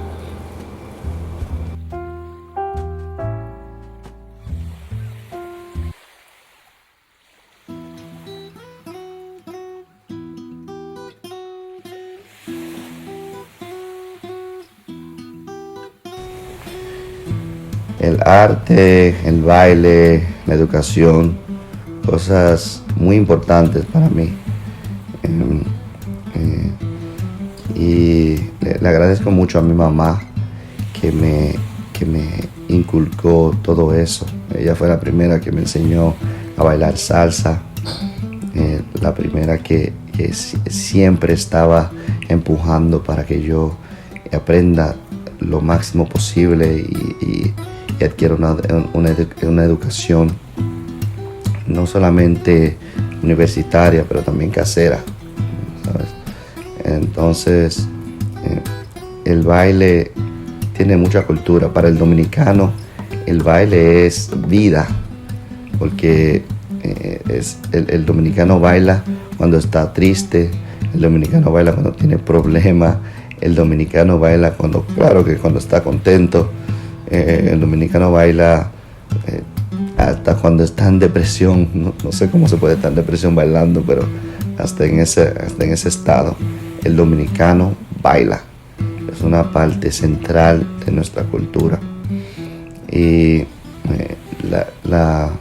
bueno, y tiene que ver mucho con ser afro-latino. Nieguen o no nieguen muchos dominicanos que son afro-latinos, pero tiene que ver mucho con eso. Porque la mayoría de la música que bailamos, si no toda, desciende del sitio más negro que puede haber, África. Entonces también quiero hablar de la educación. Cuando tomé una clase de Latin American Studies en City College, en the City College of New York, ahí fue que adquirí mi bachelor's. Ahí aprendí mucho especialmente y específicamente la isla española, como le dicen, como se conoció inicialmente o como le pusieron en algún tiempo, y los diferentes tipos de gente nativa que habían ahí, los indios que habían ahí, los esclavos que entraron, la gente que trataron de conquistarla y que conquistaron,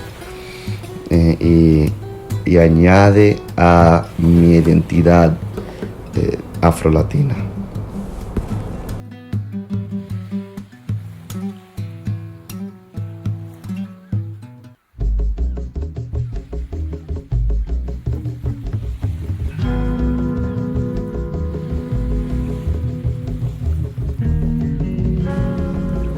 O ambiente acadêmico, para mim, e isso se reflete também no ambiente profissional, ele sempre foi um lugar de conflito, na verdade. Ele sempre foi um não lugar, né, para as pessoas negras no Brasil.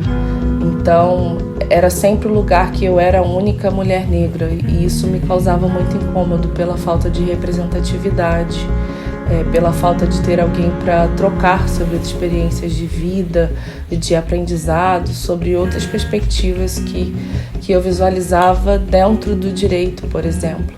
Né? Então, eu olho para a questão racial depois que eu me formo, na verdade. É o movimento negro brasileiro que me acolhe e me mostra essa ausência na academia. E essa lacuna, ela me incomoda. Essa lacuna é algo que eu luto para que seja diferente. Eu acho que o processo de ações afirmativas no Brasil, ele vem tentar reparar essa questão, entendendo que isso não tem um impacto só acadêmico ou profissional, mas tem um impacto na nossa autoestima, de não se sentir sozinho, não se sentir num lugar que não pertence a mim, por exemplo. Esse lugar deve ser ocupado por mim e outras mulheres. E estar nos Estados Unidos, eu tinha altas expectativas sobre isso e entendi que aqui também tem uma lacuna. Eu faço um curso sobre mudanças climáticas, política e direito, e eu sou a única mulher negra do curso, por exemplo, numa turma de 160 alunos. Então, eu acho que essa lacuna circula pelo mundo quando você vai ocupando espaços de poder. Imagino que se eu estivesse num curso de educação, essa representatividade negra ela ainda é maior, né? Os negros conseguiram alcançar melhor esse espaço. Mas quando você vai para um lugar de disputa, de privilégio, de poder, como o direito, como a medicina, a gente começa a ver essas ausências, infelizmente, não só no Brasil.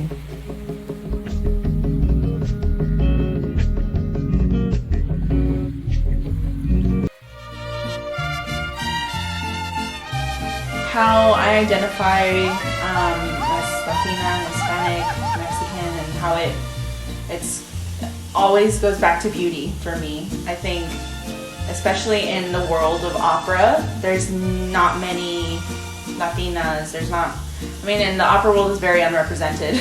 Let's be honest, but so when you're different and you have a different look or you're just beautiful, people notice and people will see that, and every time I say I'm Mexican, I get the, oh really, that's so cool, and I'm like, yeah, like it's it's nice, but it's also like, I guess, tired, because I feel sometimes I'm okay. Like my senior year, we did a scene from West Side Story, and I was cast as Anita, and my teacher was like, well, sweetie, you do know why, right? And I was like, yeah, she's like, well, you just gotta do it. Like, just do it, do your work, do what you gotta do. And so sometimes it can be a good thing or it can be a bad thing. But I mean, I still did that scene. Like, I was still given the opportunity. So I was like, I'm just gonna show. So be it. So I'll give them a show. I put the red lipstick on. I put the red bow. I said, you want Anita? And then I did my recording. Sang my ass off.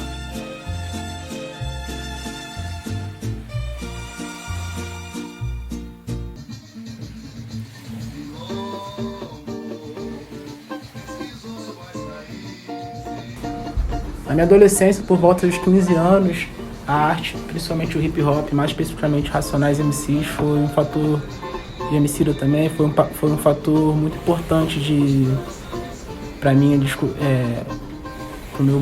pro meu processo de tornar-se negro, né? Porque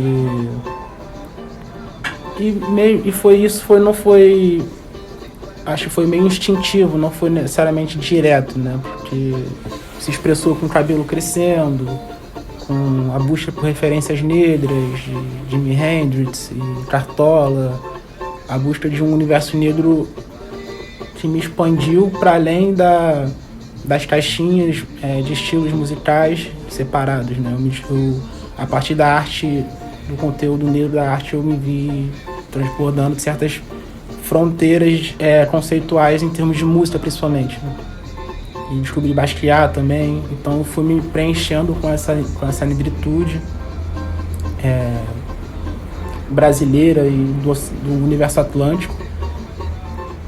E para mim foi crucial, a arte foi crucial, e depois no momento de academia, de entrar na faculdade, também foi um momento muito importante em que eu mergulhei mais na arte, na cultura brasileira, afro-brasileira, afro-indígena, e entendi para além da questão da África, a questão da brasilidade também, da questão indígena,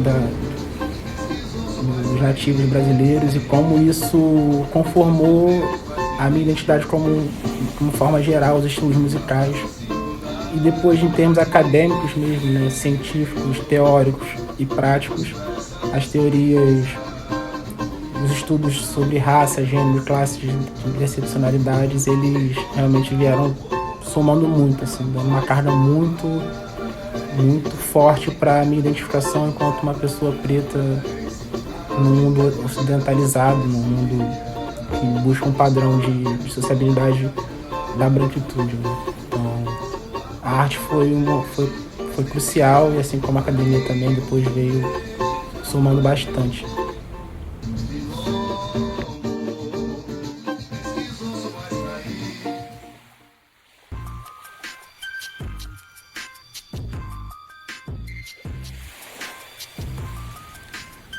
I'm first generation. I'm the first in my family to go to college and the first to go to grad school. So of course academia has impacted a lot, because I remember when I went to college, I went to an elite college back in Brazil, and it was a private school, one of the best private colleges we have actually.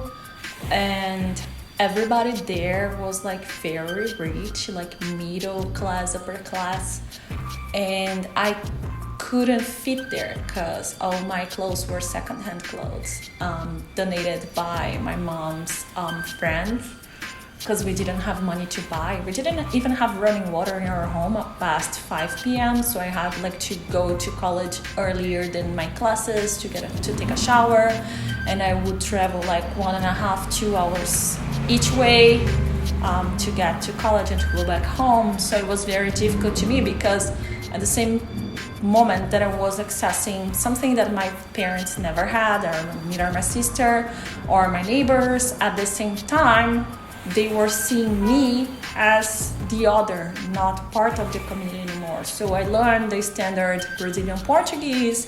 I started using the standard Brazilian Portuguese. I wasn't using slangs or phrases anymore from the region I was, and it became very bothersome to me, because in this white-collar environment, I wasn't one of them, because I was poor and under scholarship. At the same time, back in my neighborhood, I wasn't one of them because I was accessing this space. So I was kind of in a limbo where I don't belong anywhere, and it impacted not only my racial identity, but as well my mental health.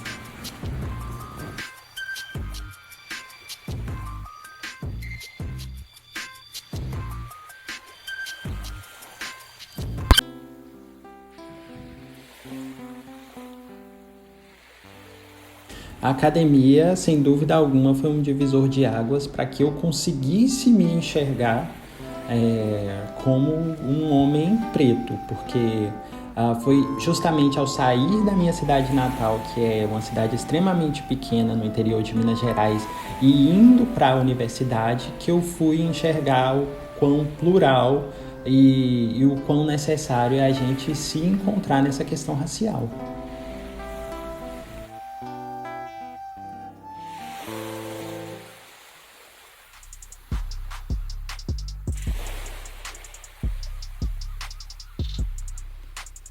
So when my dad first came to the United States as an undocumented immigrant, his way of earning money for many, many years was as a jeweler. And so he made indigenous styles of jewelry from back home here in Portland, actually. And he would sell at the Saturday market. And so that's what he did for a really long time. So a lot of my memories growing up were of my dad, working at his little workshop and making jewelry and making beautiful things out of semi-precious stones and like jade and turquoise and a lot of metal work. And I think it's called filigree metal work, because his dad's people, the Masawa people, used a lot of metal in their jewelry, and so that's kind of what he did the most. And he did some beadwork, but it was like the metal work and working with stones that he was really, really good at.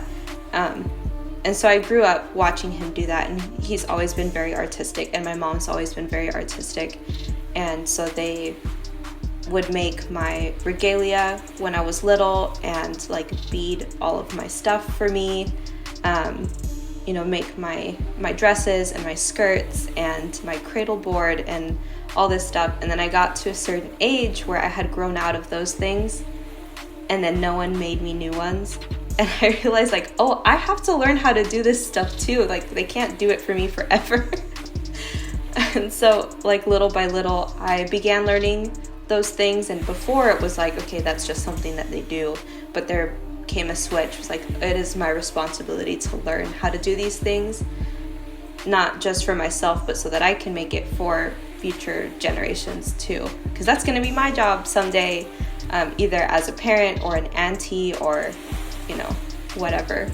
So I took up beadwork actually, and I had learned some things from my mom and some things from my dad, and then some things from friends and coworkers and people at school, and it kind of took off. And so now I spend most of my free time beading and a lot of it is actually beadwork styles of more northern tribes here in the United States, which is more like an embroidery beadwork and not like the beadwork from Mexico that is more like woven beadwork, which I would really love to learn. My dad said he's not very good at it, and so he wasn't able to teach me, but it's something that I would really love to learn. And so beadwork has been a really big part of my life throughout, since forever.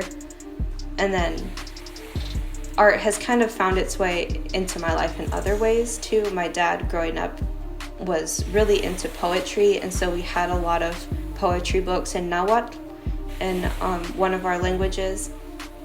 And so there were some songs in children's songs in Masawa that I knew growing up, and some poetry in Nahuatl that I learned.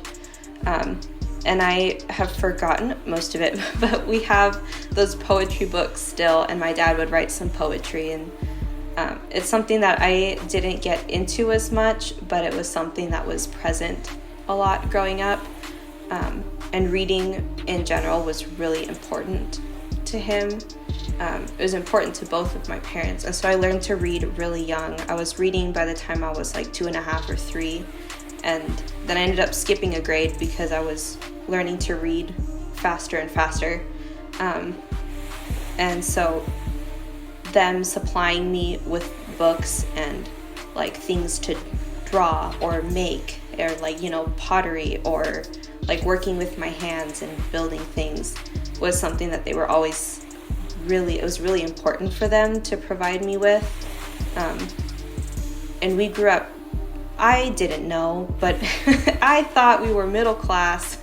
And then when I got a little bit older, I realized, oh, we are not. It's like lower class, maybe working class in the good years, but I didn't realize it till I was older, because I was happy when I was little, you know, kind of blissfully unaware, because they supplied me with things to like still be really mentally stimulated and like to create and like express myself, and things that were not very expensive, things they already had, things outside that you could find, you know, that was very important to them, that I have ways to be creative and like hone those skills that you probably wouldn't get at school or something like that. So that's something that I'm very appreciative of. And my grandmother passed away recently, and the thing that she bequeathed to me and my sister was books and art supplies. And so that is like the best thing that she could have ever left for us. And it just speaks a lot to how important it is in my family, and passing it down. That was like specifically what was said in the will, was that we get the books and the art supplies to keep reading and creating. So it was very special.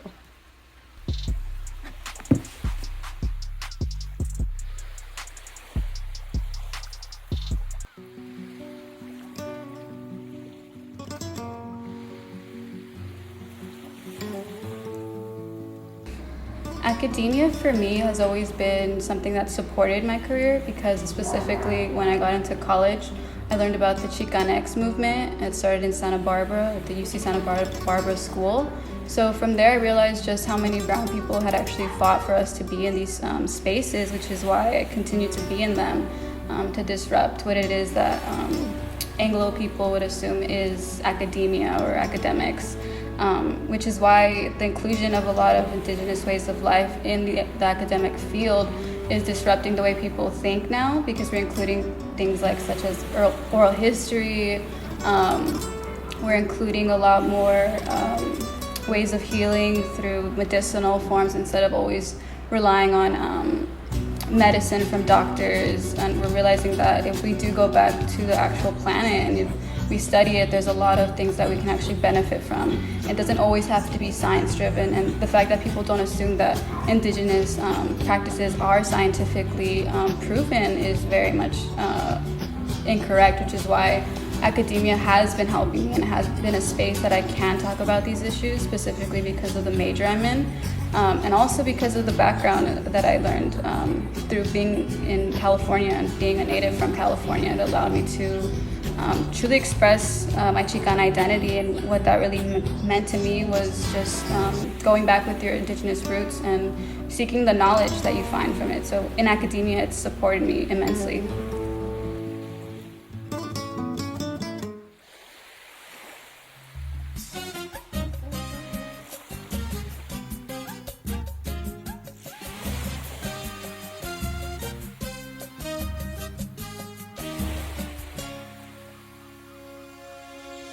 Então, eu me descobri preto, ainda pequeno, quando os meus irmãos, eles eram muito implicantes. Pensa nos caras implicantes, eram os meus irmãos. E crescendo ali naquela turma toda, não tenho vergonha, não tenho problema de falar, mas eu sou resultado de uma traição. E meu pai, que me criou, meu pai é branco, e minha mãe é morena, e meu pai é preto, negão, tição mesmo. E meus irmãos sempre falavam pra mim: ah, você é adotado, você é isso, você é aquilo. Pô, olha bem pro nosso pai, cara. Nosso pai é branco, você é preto. Porra, tá maluco? Ih, tu não é filho dele não. E eu sempre muito orgulhoso, porque meu pai sempre cuidou de mim, meu pai sempre me deu muita atenção. Eu falei, problema, não tô nem aí pro que você fala. Mas no fundo aquilo machucava. Eles não sabiam, mas aquilo no fundo me machucava. Então acredito que desde cedo eu me identifico como preto. Um outro cenário foi quando uma vez eu tentei pegar uma uva no hortifruti e minha mãe ficou muito brava, porque a moça achou que realmente que eu estava roubando. Minha mãe falou pra mim, olha, você não pode fazer isso, porque você é preto. E por você ser preto, você tem que ser 2 vezes melhor. As pessoas vão esperar muito menos de você, sabe? Então você tem que ser melhor. Você não pode dar motivos, sabe? Para que a pessoa ache que você tá fazendo qualquer coisa errada, não. Então eu cresci meio que sendo aterrorizado, né? Eu posso usar essa palavra assim, cresci sendo aterrorizado dessa forma. Mas eu me identifico preto desde muito cedo, desde os 7, 8 anos de idade.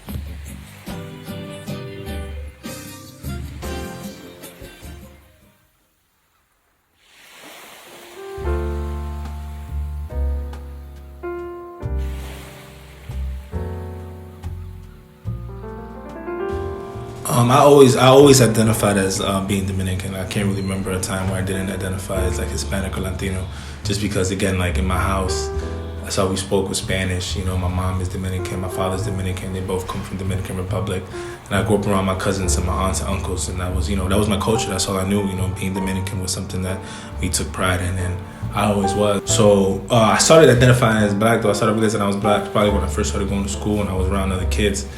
I remember like one of the first days of school, I had my teacher was really baffled because I came in and I look black. I am black, and she's like, oh, like should have talked to me English. I look like a black kid, and I didn't know how to talk English. Like all I could talk was Spanish, and she was dumbfounded. And then she looked at my birth certificate, it said born in Lincoln Hospital in the Bronx, and it's like, yo, you were born like 4 or 5 blocks from here. Like, how do you not speak English?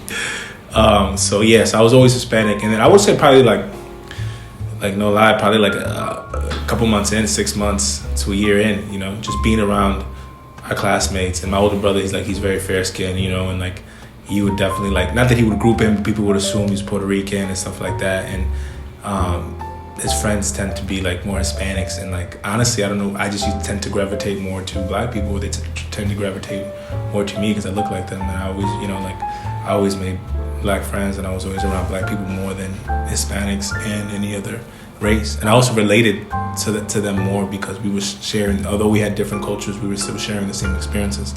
So probably when I was around 5, there was probably like a 6 months period where I was learning to identify as black. But yeah, I've been black and Dominican pretty much ever since that point, since like 5, I would say.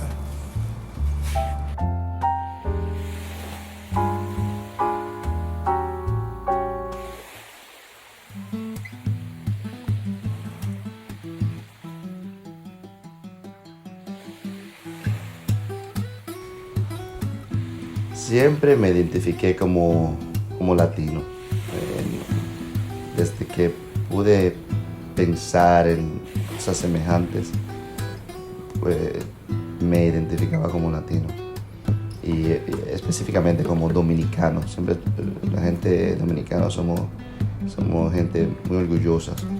Y siempre fue dominicano, de pura cepa, como dicen. Y entonces eso siempre estuvo ahí. Ahora, cuando me comencé a ver un poco más como negro, el término afro-latino ni lo usaba, yo creo, pero como me comencé a ver un poco más como negro, como alguien de piel oscura, fue, yo creo, terminando el bachillerato, el high school. Tuve mis momentos con otra gente negra, momentos negativos, y esos momentos al principio de high school me hicieron pensar, no, yo soy dominicano, yo soy latino, yo no soy negro. Pero en lo que fui creciendo y aprendiendo, pensé, bueno, we go through the same struggles. we are discriminated alike. We don't. We fight against the same daily obstacles. So I'm black too.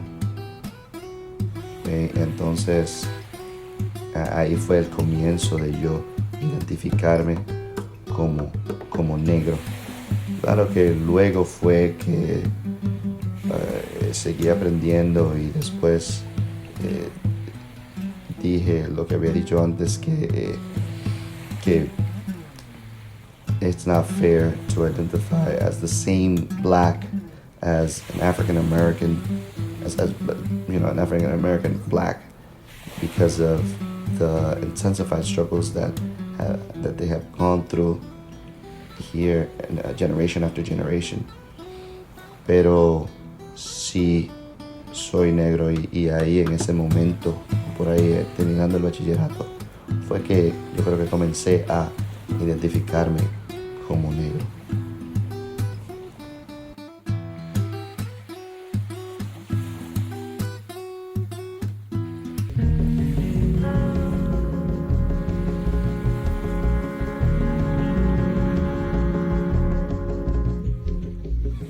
Eu me descobri uma mulher negra.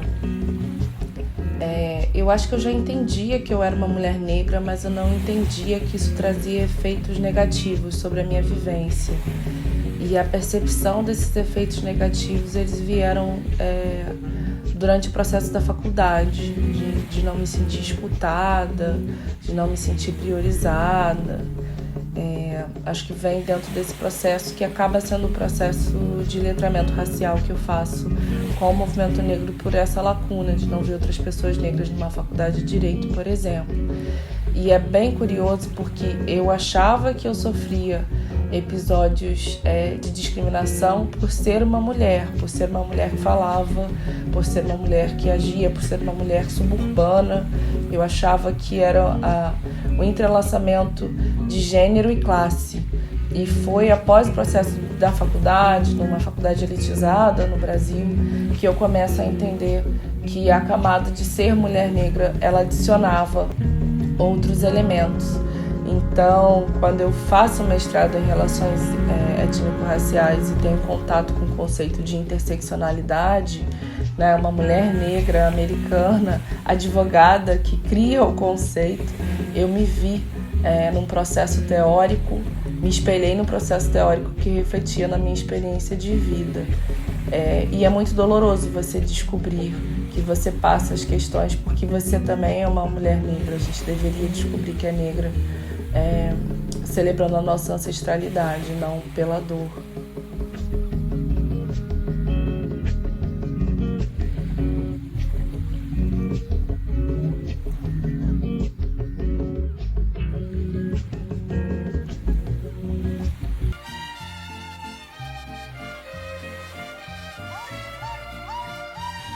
I feel like I've been filling out those papers since we're like super young. Like I want to say maybe elementary school. That's as far back as I can remember. Like seeing those forms and asking you, what do you identify as?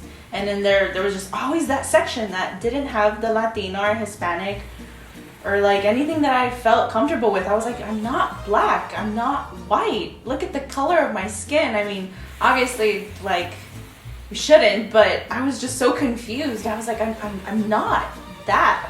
I'm definitely not that. I'm not Asian. I'm not like an island Pacificer, if that's the term. I hope that's the term.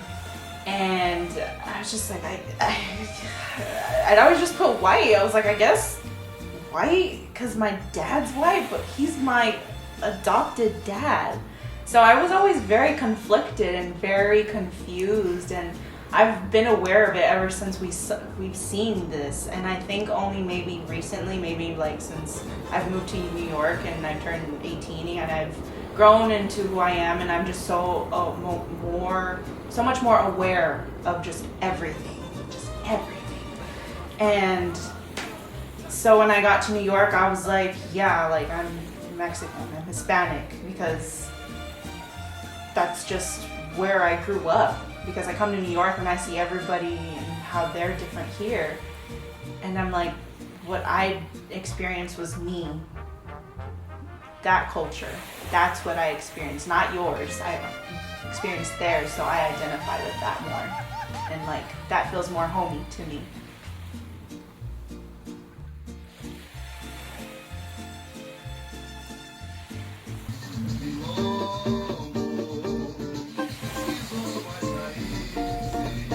Eu me descobri preto num espaço que foi um espaço escolar, basicamente, porque onde eu convivia com pessoas não pretas, né, pessoas classe média alta, que oriundas do bairro que eu nasci, que é a Tijuca, no Rio de Janeiro, pessoas que tinham acessos muito maiores que eu, e eu fui percebendo como o meu corpo ali, ele era tratado, né, como as pessoas se relacionavam comigo ou não se relacionavam, o que elas buscavam em mim, a questão da afetividade, do flerte, do namoro, isso foi muito intenso, porque fui praticamente nulo na infância e adolescência, e isso era um contraste que eu via com as histórias, enfim, dos romances, das novelas e filmes, da ideia de amor que é vendido pra gente. Esse foi um sintoma que eu percebi, que meu corpo não era amado de certa forma, que certas brincadeiras, certas posições eram feitas comigo, e que na verdade tinha um outro fundo, né? Tinha um fundo que era de fato racista. Então essas coisas foram me incomodando, mesmo sem saber nomear necessariamente. Eu fui tendo essa percepção de que eu era uma pessoa diferente. Na família também, apesar da minha mãe ser preta, meu pai ser mais puxado para a etnia indígena no Maranhão, essa questão do indígena maranhense também foi se tornando mais presente, fui entendendo mais isso no meu corpo também, nos meus fenótipos, da minha vivência cotidiana, da minha família, dos hábitos. Então eu fui percebendo que eu era, além de negro, eu tinha esse caráter indígena da minha família também, no meu gênio. E esse foi um momento, assim, na adolescência, no de escola, no momento que eu estava andando mais sozinho na rua, começando a frequentar espaços de lazer também, sozinho, e que isso ficou mais flagrante para mim.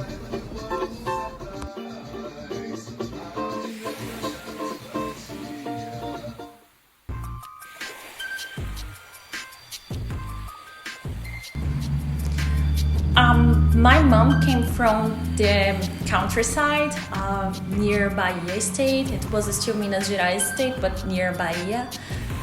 She didn't have like television, like when we had the dictatorship, she never heard about it before because it was in the middle of nowhere, far from everything. So what happened was that she suffered racism all her life, but she had no idea about it. And when I was born, my hair was very, very curlier than now actually, and she didn't know how to treat my hair or how to style it, so it took her a time to understand my blackness, because even her hair was different than mine. And at this point, she just realized that I was suffering racism, and she went all her life through racism as well, because one day when I was 9, I went to a school trip. I remember it was Sala São Paulo. It's like an opera thing, very upper class in the center of São Paulo. And she lent me our camera. It was like those analog cameras, because I always loved photography, and she never like allowed me before to use the camera, so it was like the best moment of my life. And then during the school trip, there was this police officer, and she stopped me, and she thought that I had taken a picture of her and I had stolen the camera, and she pretty much wanted to take the camera from me.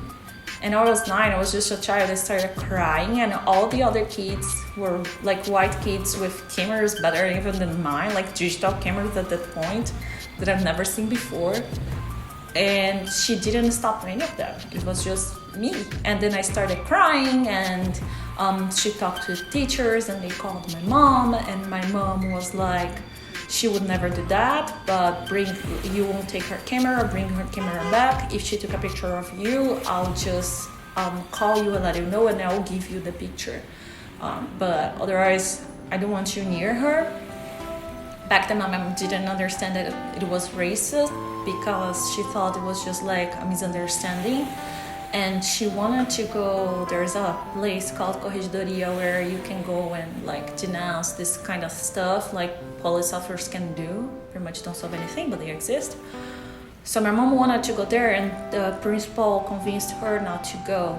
And in the end, my mom regrets it even nowadays because she thinks like, oh, but she didn't stop any other white kid. It was just you. And you were the only black kid with a camera, so why you? And I think that moment and many other moments after that, like being followed in stores and people asking for the receipt of what I bought, made me realize that I was different from my peers actually.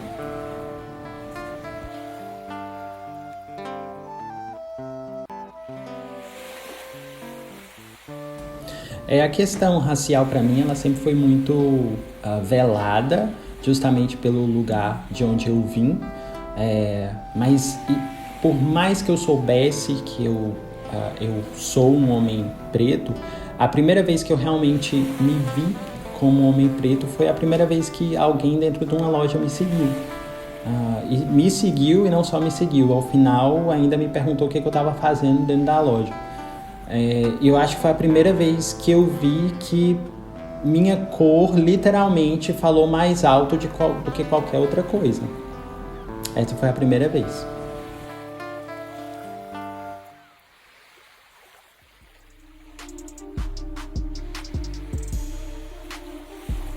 For me, this answer might be a little bit more simple than for other people because I grew up with my identities in a really strong way since birth, which is really, like, I'm very fortunate to have had that. But I don't really know when it was because it was like since the beginning. And I know like one example was when I was like 3 or 4, I was getting interested in dolls and my mom refused. Both my parents like did not want to get me Barbies because they thought it set really bad just early ideas of beauty and Eurocentric beauty and like the skinny, tiny, teensy little blonde dolls. And so I thought, like, when I was an adult, I think it's super cool that back then in the 90s they were thinking about that really consciously about what kind of dolls I had access to. So a lot of my dolls were like traditional Masawa dolls. I have one in the living room I could go grab, but I don't know if you're familiar. They have like little moños, what are they called? Like little bows and ribbons, and they're like kind of made out of cloth. So I had a lot of those dolls, and we would get most of our stuff from Goodwill, like clothes and shoes. I never had brand new stuff until I was old enough to buy it for myself. And so we were at Goodwill one time, and I had run to the toy section like I always do, and I had come back with a doll, and I think it was a Pocahontas Barbie, which is a whole other problematic issue in and of itself. But I brought it to my mom and I asked her for it, and she said, no, like, we're not buying Barbies, you already know that. Like, Mom, she's not a Barbie, she's indigenous. So I remember that day because my mom was so impressed that I knew that word, that she bought it for me. And so I was like, that was my first, like, yes, I got a Barbie doll, it looks just like me. And so that I remember that day standing out, and she also has told that story before because it stood out to her that I was like, either 3 or 4 and I already knew that word. I don't know where I had heard that word, but it's something that's always been present for me. And either, you know, we would be in Mexico in the summers every year or every other year, and so I had a strong connection there and I knew I was from Mexico. Or we would be here in the indigenous communities of Oregon. The Portland metro area has a humongous indigenous community, and so like our ceremonial community, they're like our family. And so a lot of the people that I grew up calling aunties and uncles and cousins aren't my blood relatives, but they're people that I have grown up with that my parents knew since they were 17, 18, 19. And so those were the communities I was raised in. And so it wasn't like a conscious click for me. It was just kind of always there. But I remember when I reached middle school, because my elementary school was a bilingual one in a low-income area, and so it was majority Mexican or other Latino kids, and most of them that had either just come from Mexico or their parents had, come here as first generation immigrants, so a lot of them, English was their second language. And so they had built this bilingual program. And so everyone was a little bit an ESL learner. And those who didn't speak Spanish, the few like white children that were there, or we have a large islander population, Pacific Islander population. And so they were also involved in the Spanish half of the day. And so a lot of them came out knowing Spanish pretty fluently, which is kind of cool, but also it gave a much more comfortable chance for all of those kids that only spoke Spanish to be able to learn English. Yeah, and it much more seamlessly without a lot of the shame that they would experience in other schools. So I grew up like that, speaking Spanish, surrounded by other brown kids. And then I went to my middle school, which was a charter school, like a magnet school. You got in by lottery, like just luck of the draw. And it was a science-based program. And so it was only 30 kids in each class. It was all about environmental science.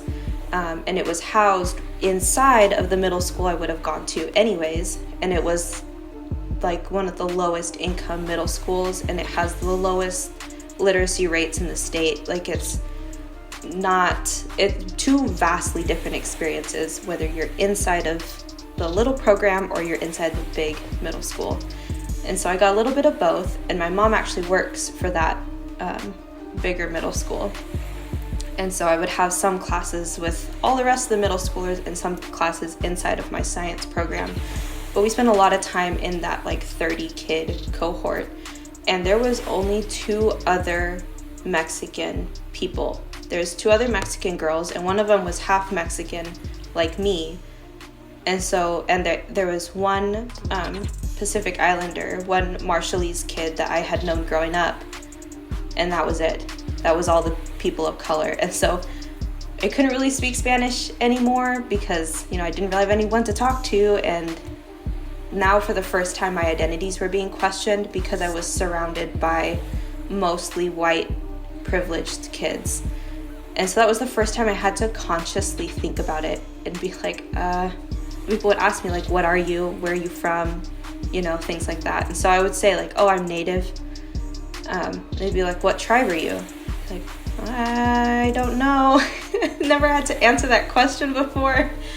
And so I started making ones up. So every time someone asked me what tribe I'm from, I'd tell them a different one. And so eventually I went home and I was like, can you tell me, like, how am I supposed to answer this question if people ask me? Because if I say I'm Native and then I speak Spanish, then they don't believe me anymore. Like I'm having to defend myself harder than I've ever had to. And like getting questioned about it because people have not interacted with anyone that wasn't basically just white before. A lot of these kids came from very affluent neighborhoods, and like, it was like such a weird culture shock going into middle school. And so then that was the first time I actually had that conversation with my parents to be like, if someone asks me what my identities are, what tribes I'm from, what my racial identity is, how do I answer those questions? So that was the first time we actually sat down and like purposefully had like, this is who you are. So I guess that was like the part 2 of my my identity of being able to voice it. But as far as being Indigenous and being Mexican, that was something that I had always known.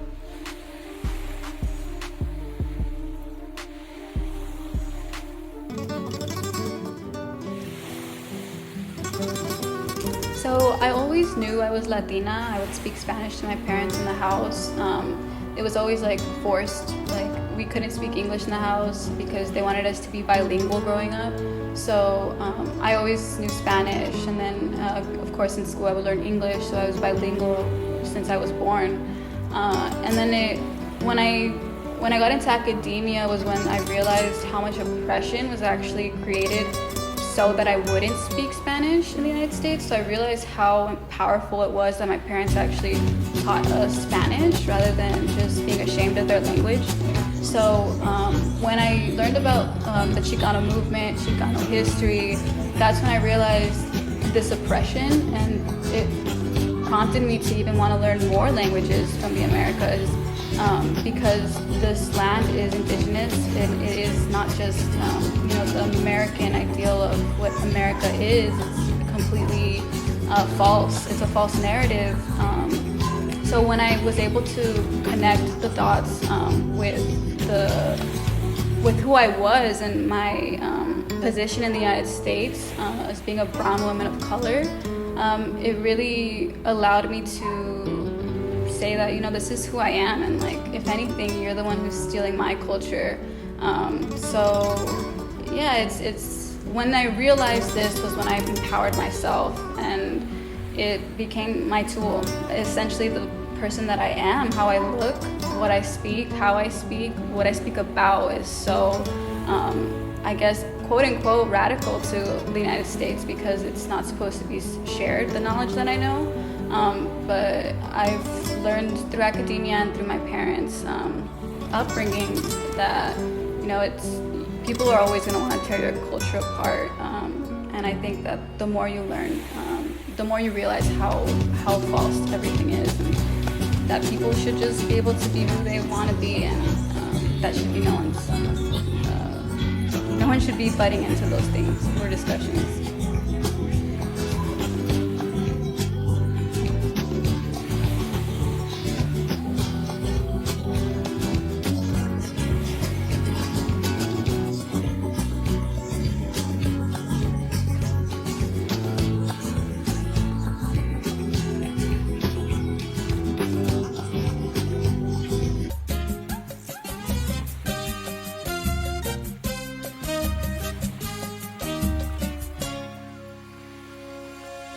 Se eu tivesse o dom, se eu tivesse o poder hoje de poder voltar no tempo e conversar comigo mesmo e mandar uma mensagem, eu falaria o seguinte: não desiste não.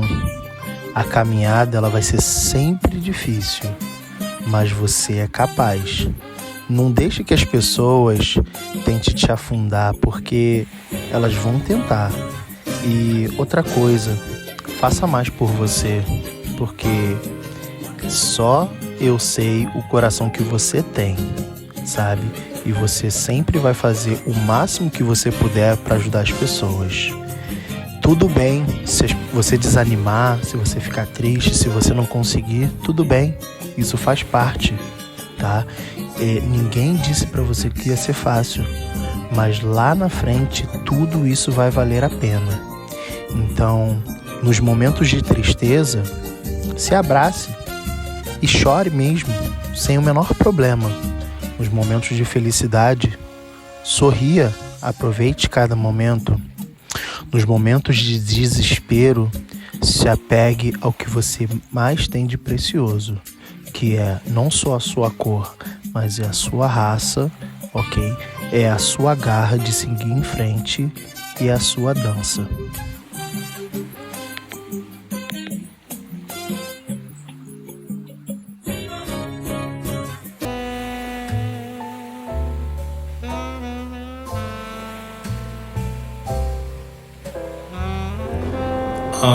If I can go back in time and say anything to myself, the number one thing I think of right now is definitely just believe in yourself. Believe in yourself, believe in yourself, believe in yourself, and trust your vision and trust the way you do things, even though it seems like everyone's against you or nobody understands you and nobody sees the world the way you see it, and nobody can really see the vision that you have for yourself. That's all right. It doesn't mean you're wrong. They just can't see what you see. Believe in your vision. Don't change for anybody, and really believe in yourself and have confidence and do what you want to do. And anytime you do something, do it full-heartedly. Whatever it is that you decide to do, never half-ass it. Work your ass off and do it. And you can really be or become anything you want to. You really can, regardless of what the situation looks like or the people around you, what people tell you. you can manifest anything, you can become anything if you really believe it and you work at it. So always be yourself, genuinely, and you'll be good.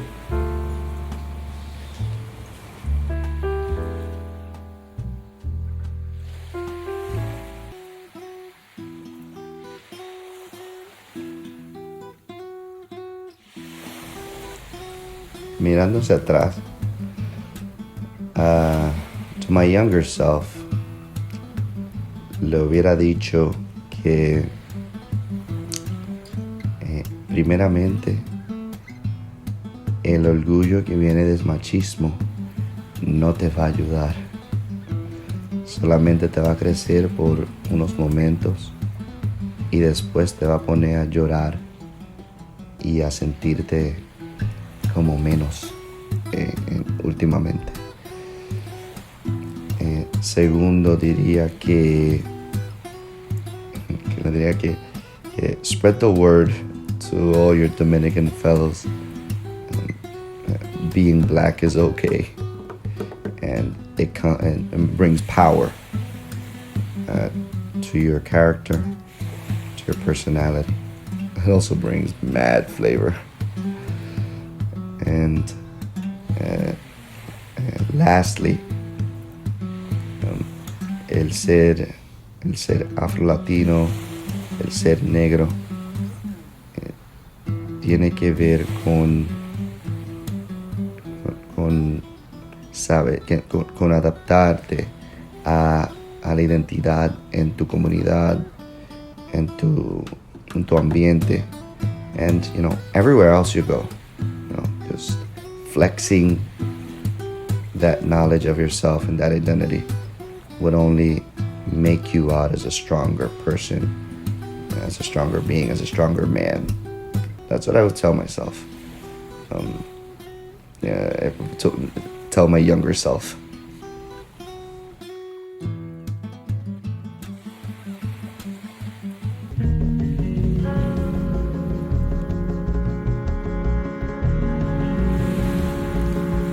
Eu me sentia muito sozinha nas minhas lutas quando eu era mais nova, nas minhas indignações, no meu sentimento de injustiça, desde o processo familiar, de querer responder, argumentar, o meu pai e as mulheres pretas da minha família dizerem que aquilo não era certo, que eu não deveria respondê-lo, até o processo de viver no mundo, de experimentar confrontos. Então as lutas que eu acabei assumindo, eu criei o primeiro grupo de mulheres negras advogadas do Brasil, era exatamente por essa ausência. Mas às vezes a gente se sente, será que eu estou no caminho certo? Será que isso faz sentido? Será que isso vai trazer resultado? Então eu me sentia muito sozinha. Se eu pudesse olhar para essa Marina de novo, que hoje consigo ver impactos e resultados da minha luta, eu falaria: vai, continua, seja guerreira, sabe? Seja corajosa, porque lá na frente você vai ver consequências do seu trabalho, você vai se sentir orgulhosa. Eu acho que não é nem só falar, eu queria pegar na mão dessa Marina e falar: você não tá sozinha, tem um monte de mulheres que enfrentam a mesma coisa que você, mas elas são invisibilizadas e elas estão soltas no mundo. Vai, se conecta a quilomba que vai dar tudo certo.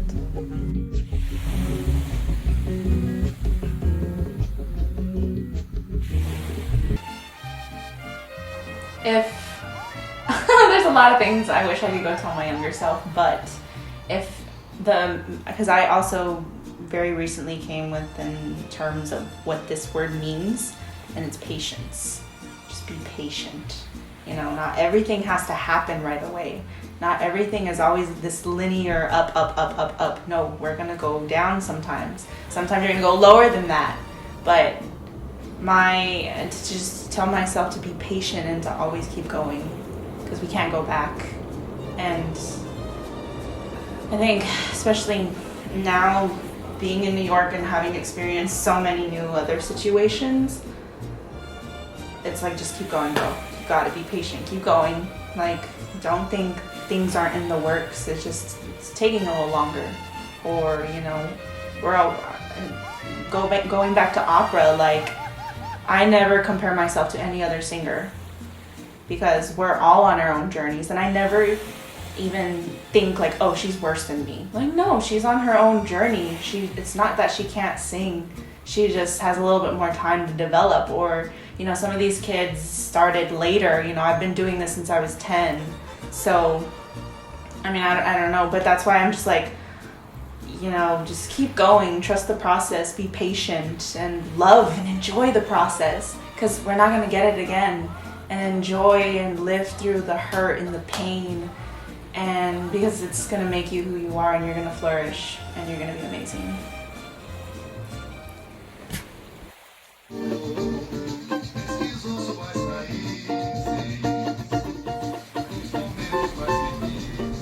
Eu diria pro Leandrinho, no eu criança, para seguir os conselhos da minha mãe de fato,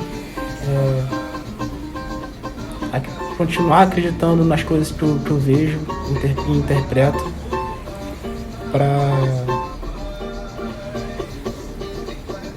entender que a infância vai ser o momento mais difícil mesmo da vida, porque a gente recebe muita informação, muita carga do mundo, e a gente não sabe lidar, que isso vai passar de certa forma, a gente vai entender melhor esses momentos, a gente vai se tornar apto a agir e a transformar nossa realidade com o tempo, e vai ter muita perseverança, muita cautela, e ao mesmo tempo relaxar enquanto os problemas do mundo, só viver e viver tranquilamente, viver respeitando as pessoas, que os caminhos possam se abrir, as compreensões vão aparecer.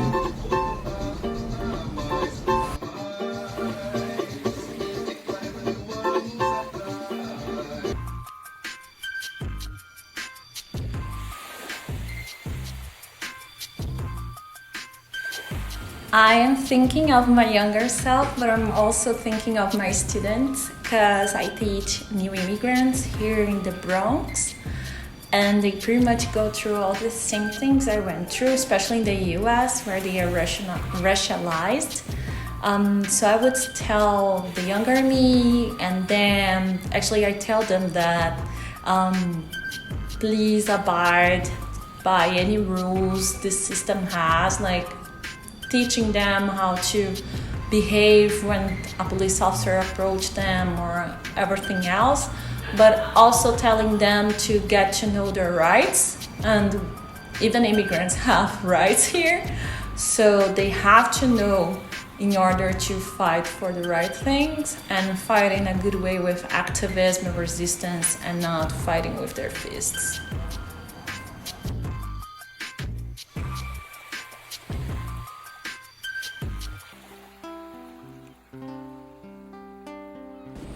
Eu acho que, sem dúvida alguma, eu falaria: tenha calma nos processos de construção da sua identidade. E quando eu falo nos processos de construção de sua identidade, eu falo na questão racial, na questão sexual, na questão religiosa, e todos os aspectos que se entrelaçam para a construção de um ser humano. Tenha paciência.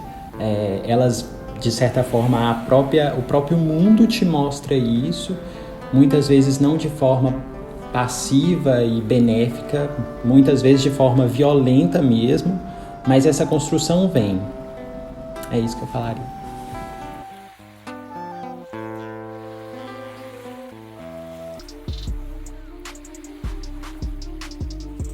So because I started off with a really strong, confident connection with my identities and my indigeneity and my, Mexican identity, because it was part of my upbringing, and then went to that middle school and then into high school phase where I was surrounded by a lot of people that, had a lot of questions about it, and I began to feel a lot of doubt because I didn't know how to answer those questions. I would tell my younger self to not lose that confidence because of how it was such a humongous part of my life growing up, and stayed a humongous part of my life, that there was no need to doubt myself or question my, legitimacy. You start to feel imposter syndrome because Like, how do I explain to people that, I'm not enrolled, and that there is no enrollment, like tribal enrollment in Mexico, it doesn't work that way.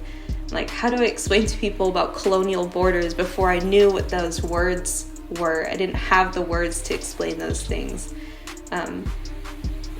So I guess the one thing I would tell little Ame is don't lose that confidence, because you know who you are, and your community knows who you are, and your family knows who you are. And that's all that really matters. And you'll find the words eventually. I love that.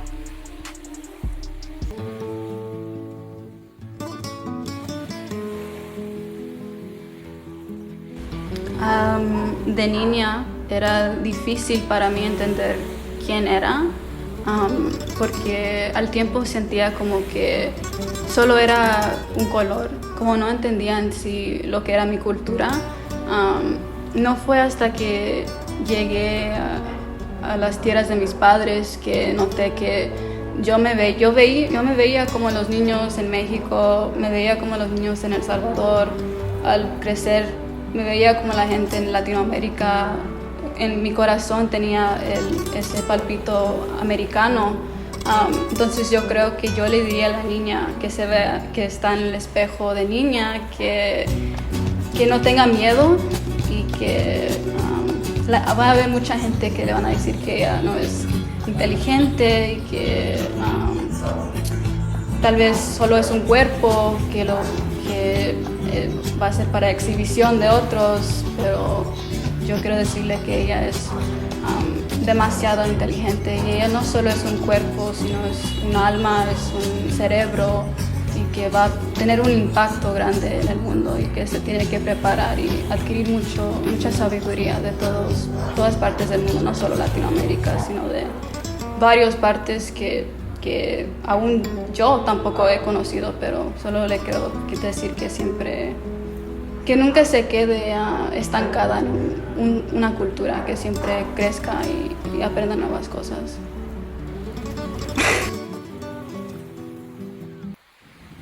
I don't see America as a mainland, but as a sea, a big ocean. Sometimes a storm arises, a formidable current develops, and it seems it will engulf everything. Wait a moment. Another current will appear and bring the first one to naught. Drowning in the sea, I see the dreading swim. As I look around, my words fall, not a phrase stays. All I say is simple ciao. Watching the world behind me disappear, I face my fears. They're coming closer, this near. I dive deep. The water's in charge of me. Now this sea is where I live. Big ocean of the unknown, where its waves shall go back to where it belongs, although it has no clue of where I'm from. Some waves just pass by with a provocative indifference. I'm a captive in distress, surrounded by blind witnesses. Waves with good eyes see me até demais. They sexualize me like a mistress. But some see me and try to hide, like I was the bad guy. The bad guy are the waves, who drag me to the deep of their oasis. Now I live in the so-called paradise, the land of the free, where all my freedom dies. Rising from the tide, I hear an unspoken voice, dictating what I am, leaving me no choice, dictating how I should behave, squeezing me inside a box. Also, I can fit a stereotype, only made to define dozens of nations and billions of lives. The more I swim looking for a place to fit, the more I think I shouldn't even exist. I feel the water navigating through my lungs. I wear suffocating training clothes, trying to breathe under the pressure of people, almost like breathing was illegal, frenetically moving to find my true rhythm. Big ocean of the unknown. You show me I don't belong, but let me show you how this should go.